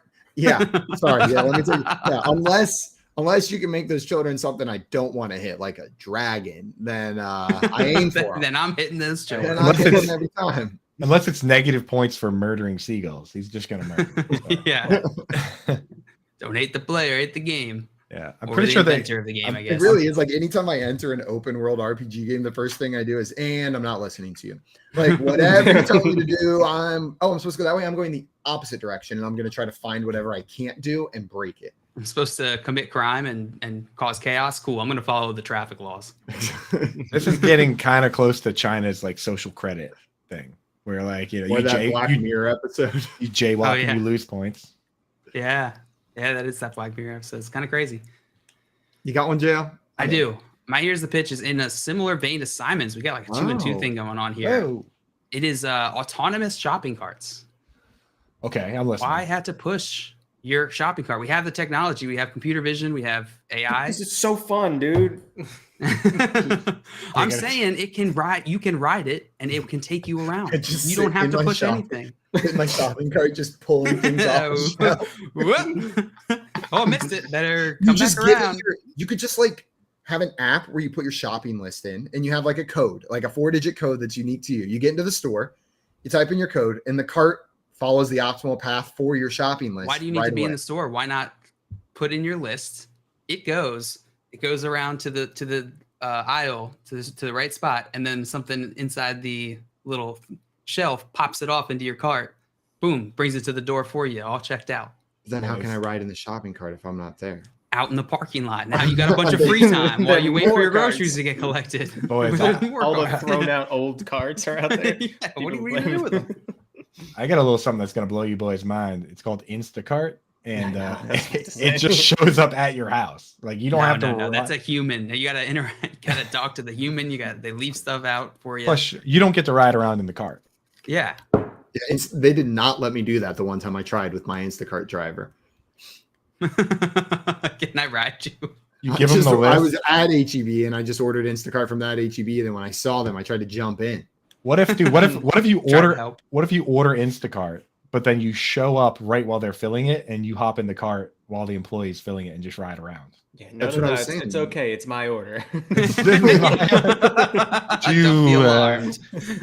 you care if I go for a ride along? Can you buckle me in? I'm sorry. Did you need to see my ID to confirm? I'm just imagining my legs stuffed into those little holes in that little seat in the front of the shopping cart. Yeah. No, the almond milk can go between my legs. It's cool. I feel like one item is always not quite right when I do order it, so you would be able to keep an eye on that. When you do order it. When I order do, sometimes it's not what I ordered. Also, Dustin said, but if I'm not driving, how am I going to have a meet cute with my future wife in the produce section? Now you're just both in the carts. and your carts bump into each other a little. You're both in the front seat of the cart. Hey, what's a meet cute? It's when you find someone cute in the meat aisle. Ooh, I like that. Dang, it's not. Jail's lying to you. What is it then? How dare you? I never tell you lie. Meat cute is actually slang for the extra thick cuticles that carnivores get. So non-meat eaters get meat cutes. We get the veg cutes. If you eat more vegetables, you get the veg cutes. But if you eat a lot of meat, you're gonna get the meat cutes. My cutes are looking pretty. My cutes are looking pretty meaty right now. Also, pretty thick. Easy Ave said Simon mentioned an actual good idea in passing. Backyard sports video games. Just bring those back as an online game with all the houses with different sports available in the yards. So I think that was Tim who brought up backyard sports, but a remix like backyard sports barbecue party or something like that, like our backyard sports 4th of July party or backyard sports field day. That's what they should call it. It's field day, baby. And you can play any of the sports that they got. Just one big mega backyard sports remake. Oh, that'd be fun. Hey, dude. Man, I love that we're coming up with ideas for the other yard related company. I'm in. You're in. There we go. And Easy Ave said you can run around the neighborhood and choose different games and play against real people and friends. Hey, we got a good idea there in the chat. Sounds pretty lit. It's a pretty good one. We have another. Here's the pitch. Anybody want to go round 2? Second idea. Yeah. So mine was like a half pitch at the front, but I had a couple more. But one I want to talk is a movie idea that I think would be wildly silly if done right, or wildly dramatic if done right. You could go a couple different routes. The idea is in the distant future, you found out a way to do the whole cloning and like swap your head into a thing, but it focused primarily on actors. So they don't have to go through stunt doubles anymore. That it's just the actor going through, getting their head blown off, and then they just respawn in their body again, having done the scene to a crazy, like accurate depiction of what would actually happen because they literally just did it. But somehow they get a really famous actor who's like known for doing the wildest, most gruesome stunts, gets swapped with some random dude in like Ohio because they died at the same time by accident, and it just gets swapped in the data. And then this random dude in Ohio is just like now all of a sudden a famous actor that doesn't want to get gruesomely murdered in any of his new movies, but he's like halfway through a movie shooting. And it's like, oh no. Suddenly loses all talent as an actor. All of his talent. so like if you're filming that movie, then that actor has to be a really good actor and pretending to be a really good actor. And then he all of a sudden has to pretend to be an Ohio person in a body of a really good actor that is no longer a really good actor. I think it would just be bananas. How does the rebirth mechanism work? We don't worry about that. Okay, cool. Sorry. My bad. Yeah, I'm getting caught up on the wrong details. It's just assumed that it works. Movie magic, I'm with you. Yeah. It works. Head blown off, respawn, no questions asked. Yep. That's good enough explanation. You're just back. You figure it. That it's so easy to figure that. Like think about like Space Jam, like Magic Basketball. Oh yeah. Next questions. Next question. That's it. Yeah. That's the answer. But you just think of the actors that you could pull for that. Like Shia LaBeouf is Michael Cera. Michael Cera's the dude from Ohio. You know, and the famous actors like George Clooney or something like that. Now, you know what? George Clooney has to act like Michael Cera. you know how Hollywood would handle this the same way they always do. It would be The Rock and Kevin Hart. Oh, probably. Like, it's always those two. Two very different movies: George Clooney and Michael Cera, and then The Rock and Kevin Hart. Tall guy, You know little what? guy. Give me the Rock and Kevin Hart version. If we're being honest, that's the one I want to watch. Oh, it's got to be Jack Black though. Jack Black. I was just thinking Jack Black. absolutely I'm kill right it. when you said that. Yeah. I think you could just have a lot of fun with that. Oh man, now I want the ability to have the same movie made with like 20 different casts, so I can just watch all the different versions of the same movie. Nick I Cage want and to Jack reverse the Black. world, but Jesse Eisenberg. Isn't that the same movie? Nothing changed. I didn't even notice till the end whenever someone told me, hey, that was Jesse Eisenberg. And I'm like, Sarah, what? No way. Like you put them next to each other, I can tell they're different people. You put them separate, same guy. Same guy 100% of the time. Scott Pilgrim, super underrated movie. Oh, excellent movie. Great movie. The number of times I've almost bought the game on the Switch just because I like the movie so much is a little high. The game is really good. And if you ever read there's like a manga version, comic version of that, it's really good. I've purchased books of it. That's where you're gonna lose Tim. The reading. Hey Tim, you want to read this movie? Oh yeah, my other pitch. So I had two more pitches. All books should just start off as movies, and then no more spiders. Oh, okay. Tim for I thought president. about that one. Right? And that with a USA chant, and you're already in the Senate, dude. No more. My platform is no more books, no more spiders. No more spiders. I think I'd win. I mean, books. Yeah. I mean, why not just take all the? We want a game to play. Why not just to avoid take the children? Tim makes me Secretary of Transportation. Every school zone all of a sudden has like 80 mile an hour speed zones. It's because the game's so safe. You can go that fast. So Tim, they actually kind of did your first idea once. It's been where there was a guy that wrote a novel, Tom Perrotta. He wrote a novel called The Leftovers. And HBO bought the rights to the novel to make the TV show The Leftovers. And then they went to that dude and they were like, are you writing more of these? And he was like, yeah, I'm working on the second book now. And they were like, how about we just give you $1 gazillion and you just write the show instead? And he was like, all right. So they just basically canceled the rest of this dude's books and made him write a show for him. That's the spirit. That's what I can live in. That's the dream, right? Just that's the dream. All books are now screenplays and they're only presented as visual media. I have one more delightful pitch idea for you guys. Do it. 2 words. Invisible cities. Ooh. Are you in? Wait. Are you in? How will I know? That's the whole point. Wow, dude. But how do we know they don't exist already? Okay. Define city. Exactly. Like I'm with Tim. Is it just the buildings that are gone or like a city like includes Wakanda? People? Like are the people invisible as well? Like the bubble? Like Wakanda? You can't have invisible people. Imagine. Simon, what's the functional use case of having invisible buildings? I don't know. Just look over and there's It's They're just like The Sims. It's like watching your Sims from above, but it's an entire city and all the walls are gone. Imagine no buildings. Why is that guy so far up in the air? Books. Books. What was the other one? No books, no movies, no buildings. No buildings. No books, The no three spiders. No spiders, dude. No books, no buildings, no spiders. The spiders. You're making a lot of sense. Whew. Okay. Yeah, Keith said I want what Tim's having. Yeah, me too. That was the other idea. It was in addition to jails. Instead of all performance enhancing drugs in sports, you flip a coin and then the winning team gets to pick what drugs everybody has to do. A random mechanic in football. It seems the Patriots have selected ketamine as each drug of choice. There's Give it to Bill Belichick. It had no effect. To 0. Yeah. I was say you do that to an ultimate frisbee league and there's no effect, or like frisbee golf league and they're just like, all right.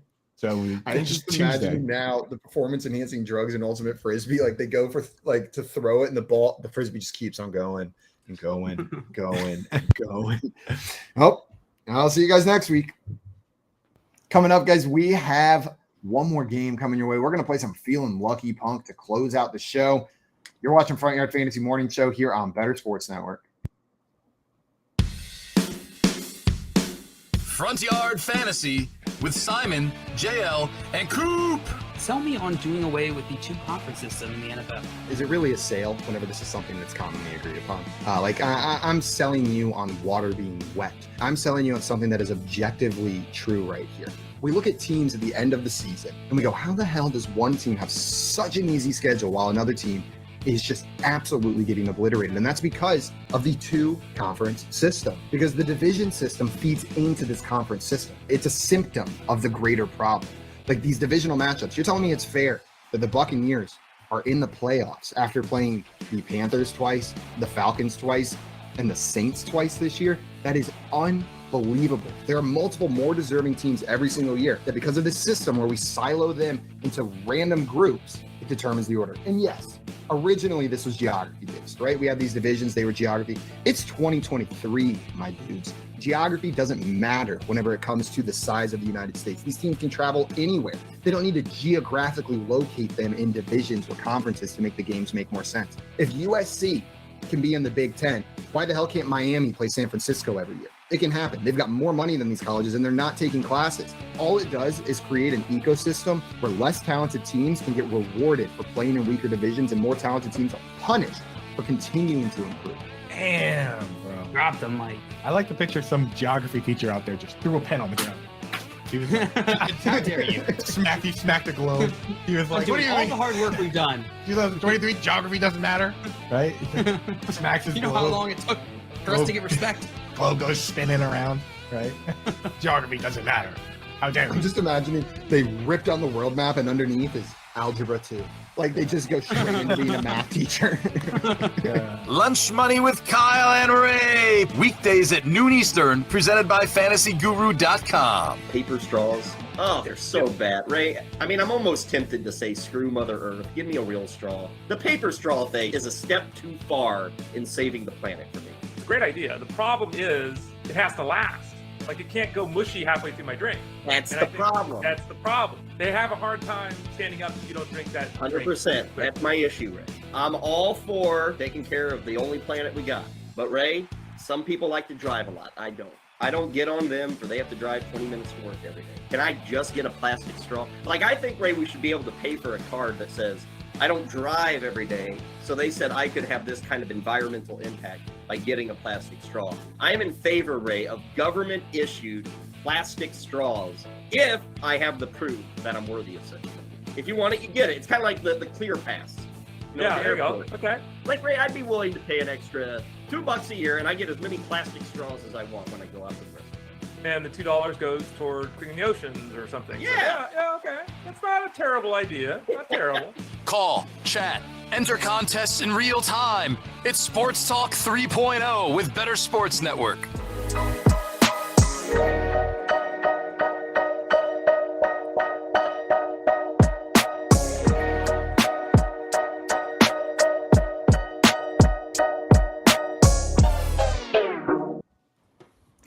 What's up, everyone? Welcome back to the Front Yard Fantasy Morning Show here on Bettor Sports Network. It's in the game, and we got some more March Madness going on tonight. If you tuned into the Sweet 16 games yesterday, round 2 of the Sweet 16 games is starting tonight. And if you want to hang out, win some cash, and play some trivia, you can do that right here on Bettor Sports Network at 6:30 p.m. Eastern Time. Watch that Sweet 16, compete in our real-time Q&A contest for the Bettor Cast tonight. Again, that's at 6:30 p.m. You can win a $100 gift card to the bettorsports.com collectible shop. Get that sweet merch, watch some basketball, and hang out with the BSN crew down there answering some trivia. Yeehaw. Yeehaw. Well, guys, we are about to get into a game we call Feeling Lucky Punk. Tim, have you played Feeling Lucky Punk with us before? I don't know. I don't remember. We are just breaking all sorts of barriers today with Tim. First time, here's the pitch. First time Feeling Lucky Punk, and here's how the game works. Contestants are going to compete in a game of intellectual chicken. So JL is going to propose a challenge, something like, how many players from your favorite dynasty team are you willing to drop to waivers right now? Or how many of the top 12 tight ends in receiving touchdowns from last season can you name? We're going to take turns bidding how many we think we can do. Whoever bids the highest will then have to put their money where their mouth is and do it. Name as many as they said without getting one wrong. Do as many of the challenges they said. If you complete it, you're going to get all those points. If you do not, your opponents will get those points instead of you. Now, one other twist. Let's say you said you can name 5 things on a list and you name 5. You can choose to keep going if you want for double points. But if you miss any of those after, it's going to go to your opponent again. So you name 5, think you can name 6, go for it, but you're risking everything you've earned. We'll go like this till we run out of prompts or run out of time, at which point whoever has the most points is the true punk today, the luckiest of lucky punks. This game is quickly becoming my least favorite game. Yeah, I already don't like it. Good Lord. It means it's the most fun. It's 2.0, y'all. That was the best one. Dude. Y'all. When Simon had to call, how many people, Simon? 6. Could call 6 people and say it's 2.0, y'all. And my poor sweet friend who immediately thought I was moving back to Atlanta. Yes, you're moving back to Atlanta? Hang on. Texted my girlfriend, texted Tim, got really excited. That sounds like a great friend, though. Like, he immediately thought, 2.0. Felt Atlanta 2.0. Yeah. Run it back. Awesome. Run it back. He's so sweet. If you called me that early and said it's 2.0, y'all, I'll be like, shut the hell up. What are you talking about, dude? I would be like, you're moving to Baltimore? If I get a phone call from one of you guys and it's nonsense on the other side, I'll know exactly what it is. All right, guys. Let's get into our first round of Feeling Lucky Punk. Man, this one stresses me out too, Coop. Yeah. All right, Tim, you are giving the first bid on this one. Sweet. Tell me, how many of the top 8 best-selling Nintendo Switch games as of December 31st, 2022, can you name? Honestly, only 2. 2 is your first bid? Yeah. All right, Tim, giving the first bid of 2. Simon, your bid. 5. Pass. Thank God. 2, 5. Pass. I don't even have a Nintendo Switch, though. I could name 3 for sure. Tim, would you like to up Simon's ante at 5? No, dude. 5 out of 8. Without getting one wrong. I know. Not getting a single. This is my problem in this game. I'm always very optimistic. Yeah, okay. Yeah. We'll start early. Let's go with do I need to be specific? Can I say Mario Kart, or do I need to say Mario Kart 8 Deluxe or whatever it is? You have to be specific. These are individual games. So best selling meaning it's not a franchise. This is an individual game. Right. I guess what I'm thinking here is there is only one Mario Kart on the Switch. So Switch Mario Kart should apply. But if I have to be specific, then I can try to be specific. Yeah. If it's like that, where it's we'll be reasonable. Obvious. I'll give you the point. I'm not going to worry about it. But if it's ambiguous, then I probably won't. Mario Kart. Mario Kart is number 1 on this list, Simon. Super Smash Bros. Bros is on this list. Okay. Sorry, it took me a second. I had to think, are there any other Super Smash Bros? But Super Smash Bros. Ultimate is the one that... Right, that's the one. That's the Switch version. The Switch version, yeah. The Legend of Zelda Breath of the Wild. Those are the 3 that I could have gotten. That's what I was thinking. Breath of the Wild is number 4 on this list. Okay, and I am now You have 1, 3, and 4. You need to name 1, 3, and 4. So okay. you need 2 more. What's the classic? Oh, the one where Mario throws his hat, but with we're not going to give you that one. Super Mario. I think it's Odyssey. I think it's Super Mario Odyssey. That's your answer? Yeah. Super Mario Odyssey is number 6 on this list. Ooh. Number 6? Ooh, okay. Yeah. So that's 4 out of 5, Simon. Okay. 4 out of 5. Let's think of other really popular Switch games. You need 1 more to get these points. Pokemon Legends Arceus. Pokemon Legends Arceus is not on this list. No! I thought the first open world Pokemon game would make it. It probably should. Oh, Simon. Oh, no. Simon. Is Minecraft a Switch game? Minecraft. Well, Minecraft is not on this. Wait, I can tell you information now, right? Yeah. Yeah. Okay. So Coop and Tim are both going to get 5 points. Oh, is that how we're doing it? Yeah. That's how we're doing it, I guess. That's great. I thought it was just him because he had the second highest bid. I think that's what we played with Moody. Yeah. So we can try it this way and see what works better. Yeah. Just I'm points cool with that. points flying around. All right, yeah. Let's see if this works through it. Because this game is kind of like that. It is absurdly. I was trying to be honest though, because I didn't bid at all. So that's a good me point. getting points there is kind of crazy. I did change the. It decentivizes guessing 5 when you don't know 5 in your head right away. I guess. Let's give it a try. Now that I think about it, there was pretty good reasoning behind the other mechanic. Yeah, so maybe we should just stick with that. Because the mechanic is like Tim wants it rewards you for. Yeah, it rewards you for being bidding. second highest too. It gets you bidding up. All right, Okay, so let's do that. We'll do that. Okay, sweet. Good call. Good call. Take my points away. I don't deserve it. All right, so Tim, you're gonna get those 5 points. Yeah. So this list: Mario Kart 8 Deluxe was number 1, 52 million. So number 2 was Animal Crossing. Oh my God, you idiot, Simon! You stupid idiot. Number 3 and 4 you got, which was Smash Bros. and Breath of the Wild. Number 5, Pokemon Sword and Shield. Pokemon Sword and Shield. There you go. Sword and Shield. We did it. It still doesn't sound right. I know it's right now, but now it doesn't sound right. But wait, Simon. Is because Scarlet number and Violet 7 was Scarlet and Violet. This is the worst day of my life. And number 8 was Super Mario Party. So I didn't even say Mario Party. I thought I said I could have gotten a million. Which is so dumb because it's not Mario Party Superstars, which is the much better version of it on Switch. JL goes, number 2 is the game you've spent the most time playing, and number 4 through 6 is all the Pokemon games you didn't guess. You picked these. You picked the single one. One out of the 3 most recent ones. Honestly, that is not on Thanks for playing. The games that I didn't name, I probably have a combined 500 hours played on my Switch. Like all the ones that I didn't say, probably like. Good God. Years, it should be Octopath Traveler for how fun that game is. Oh, that game is so good. It's a great game. It's a great game. I'll have to check it out. It's a little tough, but it's a good. If you like turn-based combat, it's fun. Otherwise, if you're not a fan of that kind of game, you probably won't like it. Right. Dustin said you better make them say the actual name of the games and not Mario or Zelda. I don't want another Gatorade. Blue. Please. Nintendo. Nintendo. Mario. You got all of them. Yeah, Mario and if you said honestly, based on those rules, if you said Mario and Pokemon, you would have been good. You would Everything have with Animal Crossing except for is checked off. Yeah. Even Mario's even in Super Smash. He is. All right, we're moving on to our second round here. Tim, you got 5 points. Well done. Good job, Tim. Absolutely nailed that one. I had points for a bit there. I was pretty rich there for a minute. All right, your next prompt here, Simon, you will be bidding first in this one. How many different things in your house are you willing to drink? Distinct liquid. For some reason, this is sitting right next to me. Oh no!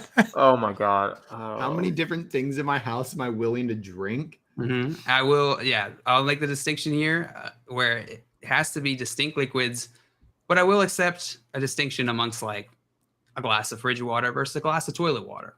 Oh my God! For instance, 8. I mean, I'll drink eight different things from my different house. things. All right, Coop. I mean, dude, here's the crazy thing. So on one hand, I definitely have the most distinct drinkable things in my house out of all you guys. No question. You underestimate my love of liquids. The problem is that it's 9:45 in the morning, and most of them are expensive bourbons. So I put myself in a bit of a pickle here. I think I will. I think It is Friday. Yeah, I think I will. Well, I gotta get my hair cut and stuff. I show up hammered. For my show. I'm passing. Dude. Doesn't your barber watch? My barber does. So it was the first thing she said when I called her to set it up. She's like, "I love the show," because I sent her the episode with her on it. Remember? Yeah. But yeah, So, I gotta pass. I'm not drinking. Let me get this straight, Coop. Out of 2 rounds in our game, you've now passed twice. Well, I didn't even get a chance. We First need of the all, penalty. what's the penalty, dude? I don't know, but we got to introduce the penalty. Introduce a cowardice penalty for passing on drinking 9 different liquids right now. If I'm not drinking alcohol, that's the punishment. I've already done the math. If I'm not drinking alcohol, I'm going to be drinking like pickle juice and stuff, which isn't that bad. But pickle juice math is I only got so many juices, man. And one of the juices. Coop's only got so many juices, man. I only got so much juice, bro. How much do I have to drink of it? Swig. Swig. Sip swig. I could do 9. All right, 9. Simon. You got 8, but you don't got 10? Okay, 10, damn it. I can do 10 things in my house. Without a doubt, I can do 10 things. Tim, would you like you got 11? A lot of big talk. There was a lot of big drink talk last round. That's what I'm saying, dude. Does an egg count? I'm trying to go through my fridge right now in my head. I don't, because I don't have a lot of. I drank the beer last night, so I got new beer, but that means I don't have as many varieties now, so that doesn't count as multiple. So I don't think I have 11. Yeah, because I was thinking beers too. And if you want to open up, that's the problem. Well, that's what I'm saying. I'm just gonna crack open a couple, like a Guinness, a Miller Lite, take a shot of whiskey, take a sip Irish of beer. Cream, right? Yeah. Vodka. I think I'd die. So much more than just a breakfast drink. Yeah. You're gonna leave. You're gonna let Tim. Let Simon. Simon, you've won again. Okay, so I need to collect 10 liquids. Go collect 10 liquids. I guess I'll be back. You guys do something while I grab 10 liquids. Should we do? Don't look at my pajamas. Should we do a little side? Should we do a little side challenge? A little side. How many? Ooh, I like that one. How many games do you have on there? A little side points. I got plenty. Yeah. This one just. Let's do one like I don't know, a normal one if you have any of those. Okay. Some of these are real mean. All right. Let's go with how many of we've already done that one. And we can't do that one. How about like I got one. Top scoring wide receivers. How about something like how many of the top 8 quarterbacks with the most rushing yards in 2022 can you name? Am I first or I think I'm first on this one? Yeah. Yeah. Okay, I'll go 3. Damn it, I was gonna go 3. I'll try 4. All right, 5. 4. 5 is the number I was trying to trick you into letting me do. I can't do 6. Can't do 6, so 5. All right, Coop. 5 of the top 8. That's the game. That's the game. All right. Give me. Tommy is jazz. Coop is the guy who will start. Coop is the guy who starts the fight and then walks away and says, "Hit him." 100%. That's what Jeff Bell does on Twitter, right? He posts like a controversial take, and then everyone starts arguing in the comments, and I know he just mutes it. He just mute, walk away. All right, say, how many facial hairs are you willing to pluck? All right. Oh, that would be a good one between us. Simon did the nose hair pluck one. Give me, that one was ruthless, bro. And also it proved that Simon has a really nice camera because you could see each individual hair and the follicles, which was gross. Give me Jalen Hurts. Jalen Hurts is number 4 on this list. Give me Justin Fields. Justin Fields is number 1 on this list. Give me Josh Allen. Josh Allen is number 3 on this list. Give me Daniel Jones. Daniel Jones is number 5 on this list. Now that leaves. Just need one more.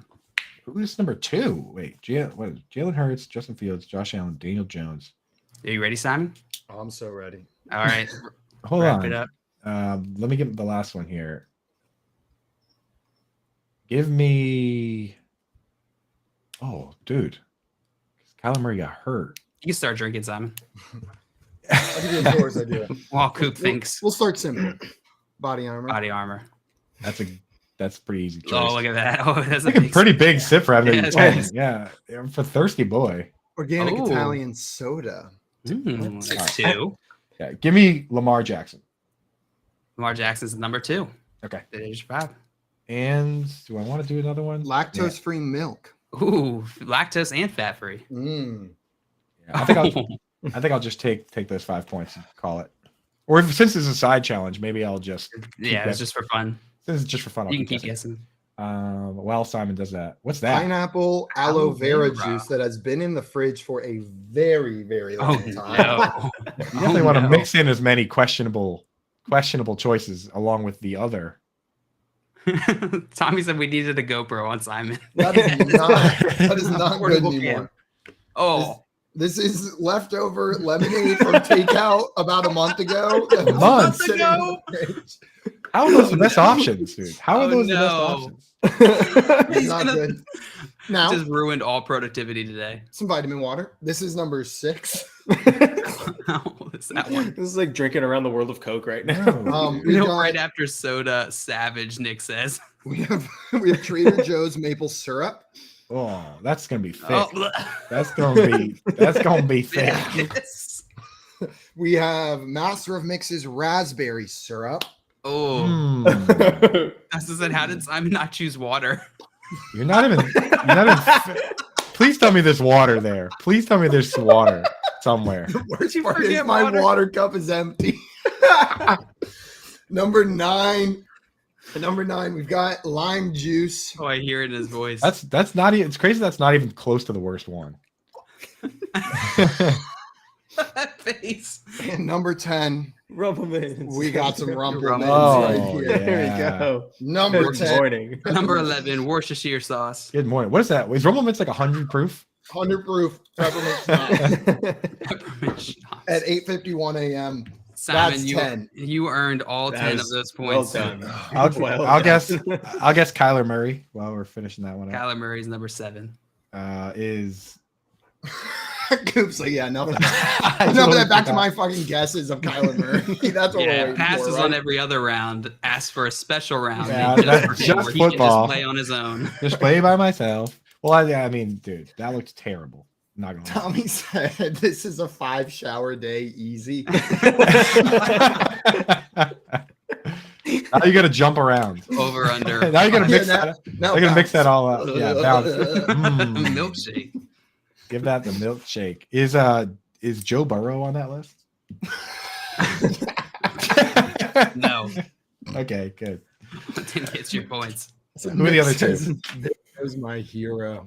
Nick, The other two were Marcus Mariota and Geno Smith. Oh, Gino. I was gonna guess Gino, but then I didn't. But you didn't. I would not have got. Well Mariota. done, Simon. That's going to put you in the lead to win this game. Firmly. 10 Deservedly. deserved leads. You earned it, Followed buddy. by Tim's 5 and Coop with 0. Let's get into our next challenge here. Okay, let's do it. Coop, you are bidding first on this one. And the challenge is, how many of the top 7 most populous animals on Earth can you name? The caveat, this does not include humans, rats, mice, or insects. Oh, God. Okay. So there's the most of them out there. Mm-hmm. Most populous animals on Earth. I'll guess 3. And I'm guessing like arachnids are included within insects, like no bugs. I have no insects here. Okay. Your Keith said no bugs. give me 3. 3 from Coop. Tim, you are next. Can I get the list one more time of what's excluded? Humans, rats, mice, and insects. There's one that I feel like should be excluded that's not there, which makes me think maybe it's on the list, but I don't know enough about the individual Brother, I'm thinking if I'm thinking of the same animal, I would imagine the whole list would be these animals, right? Like, I'm just gonna say fish. How many I know, fish right? are there? Like, let's That's what just I'm get it saying, out bro. there in the open. We're all thinking about fish. Same Right. We don't have to be secretive about fish here. And how vague are the categories? Yeah, right. Fish is fish an answer? Probably That is- not. All right, I Okay. think what he meant to say was mammals. Okay. So I crossed birds off my list. And then the, Yeah, I know. the exceptions are all mammals, like humans, rats, and bugs, and also Very bugs. weird. All right. I'll try. I mean, I'll try 4. 4 from Tim. Simon. I really have no idea what this, This category sounds is like going to something be where I'm now. like, oh, easy. And then I name 2 animals, and I'm like, can't think of a single other animal besides the aardvark. So I'm gonna pass. I have to bid or I lose. How many Yeah. did you bid? I said 4. It's at 4. Coop, would you like to bid up? I need to stop talking for a minute too. My stomach is it's pushing something out. So the only way this works for me now is if Simon winds up full bidding the 7, and then I'm the second highest bid, so Coop can't tie. You are the second highest bid, so you would win if I don't get them. Oh, true. Right now. Wait, I thought Simon was second highest. Or did I he didn't pass? Simon pass. just passed. You passed. Oh, we passed? Oh, okay. Then, yeah, good to go. Okay. So, Coop, are you bidding up or no? No, I'm not going to outbid myself because I can always just name one more to win. Because you The bet high bid is 5, at right? 4 from Tim. No, I bid 5 already. I have to bid 5 or else I lose. All right, Tim. No, I'm- there's no the vagueness of the category. I have no Okay. idea. 5 out of 7. Coop. We're low on time, so Show me squirrels. squirrels. Is not on this list. What the hell? There's squirrels everywhere. I see squirrels like that's one animal I see all the time. Come on. Show me squirrels. What the All what a of stupid that game. work This just is to dumb. get Tim 5 points to tie Simon and What a keep dumb you at game. 0. Dude, so Tim didn't get a single thing right. All he had to do was nothing. So Coop, let me summarize your game. Pass, 5 Sidebar. points to Tim. 5 points to Tim. Yeah. Simon had to drink everything in his house, and Tim did nothing, and they tie.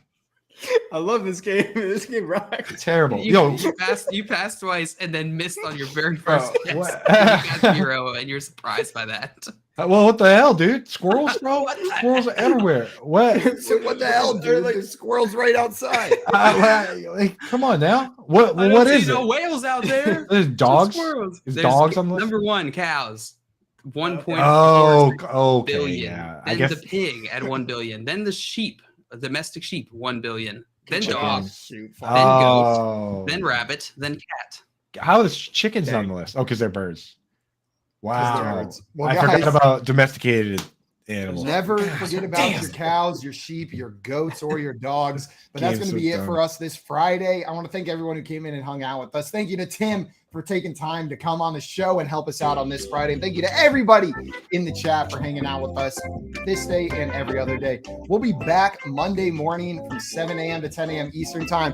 But until then, hang out here on BSN and make sure to tune in tonight at 6:30 for the Bettor Cast. Until then, we're out of here. Adios, everyone. Enjoy Love your you. weekend. Yeah!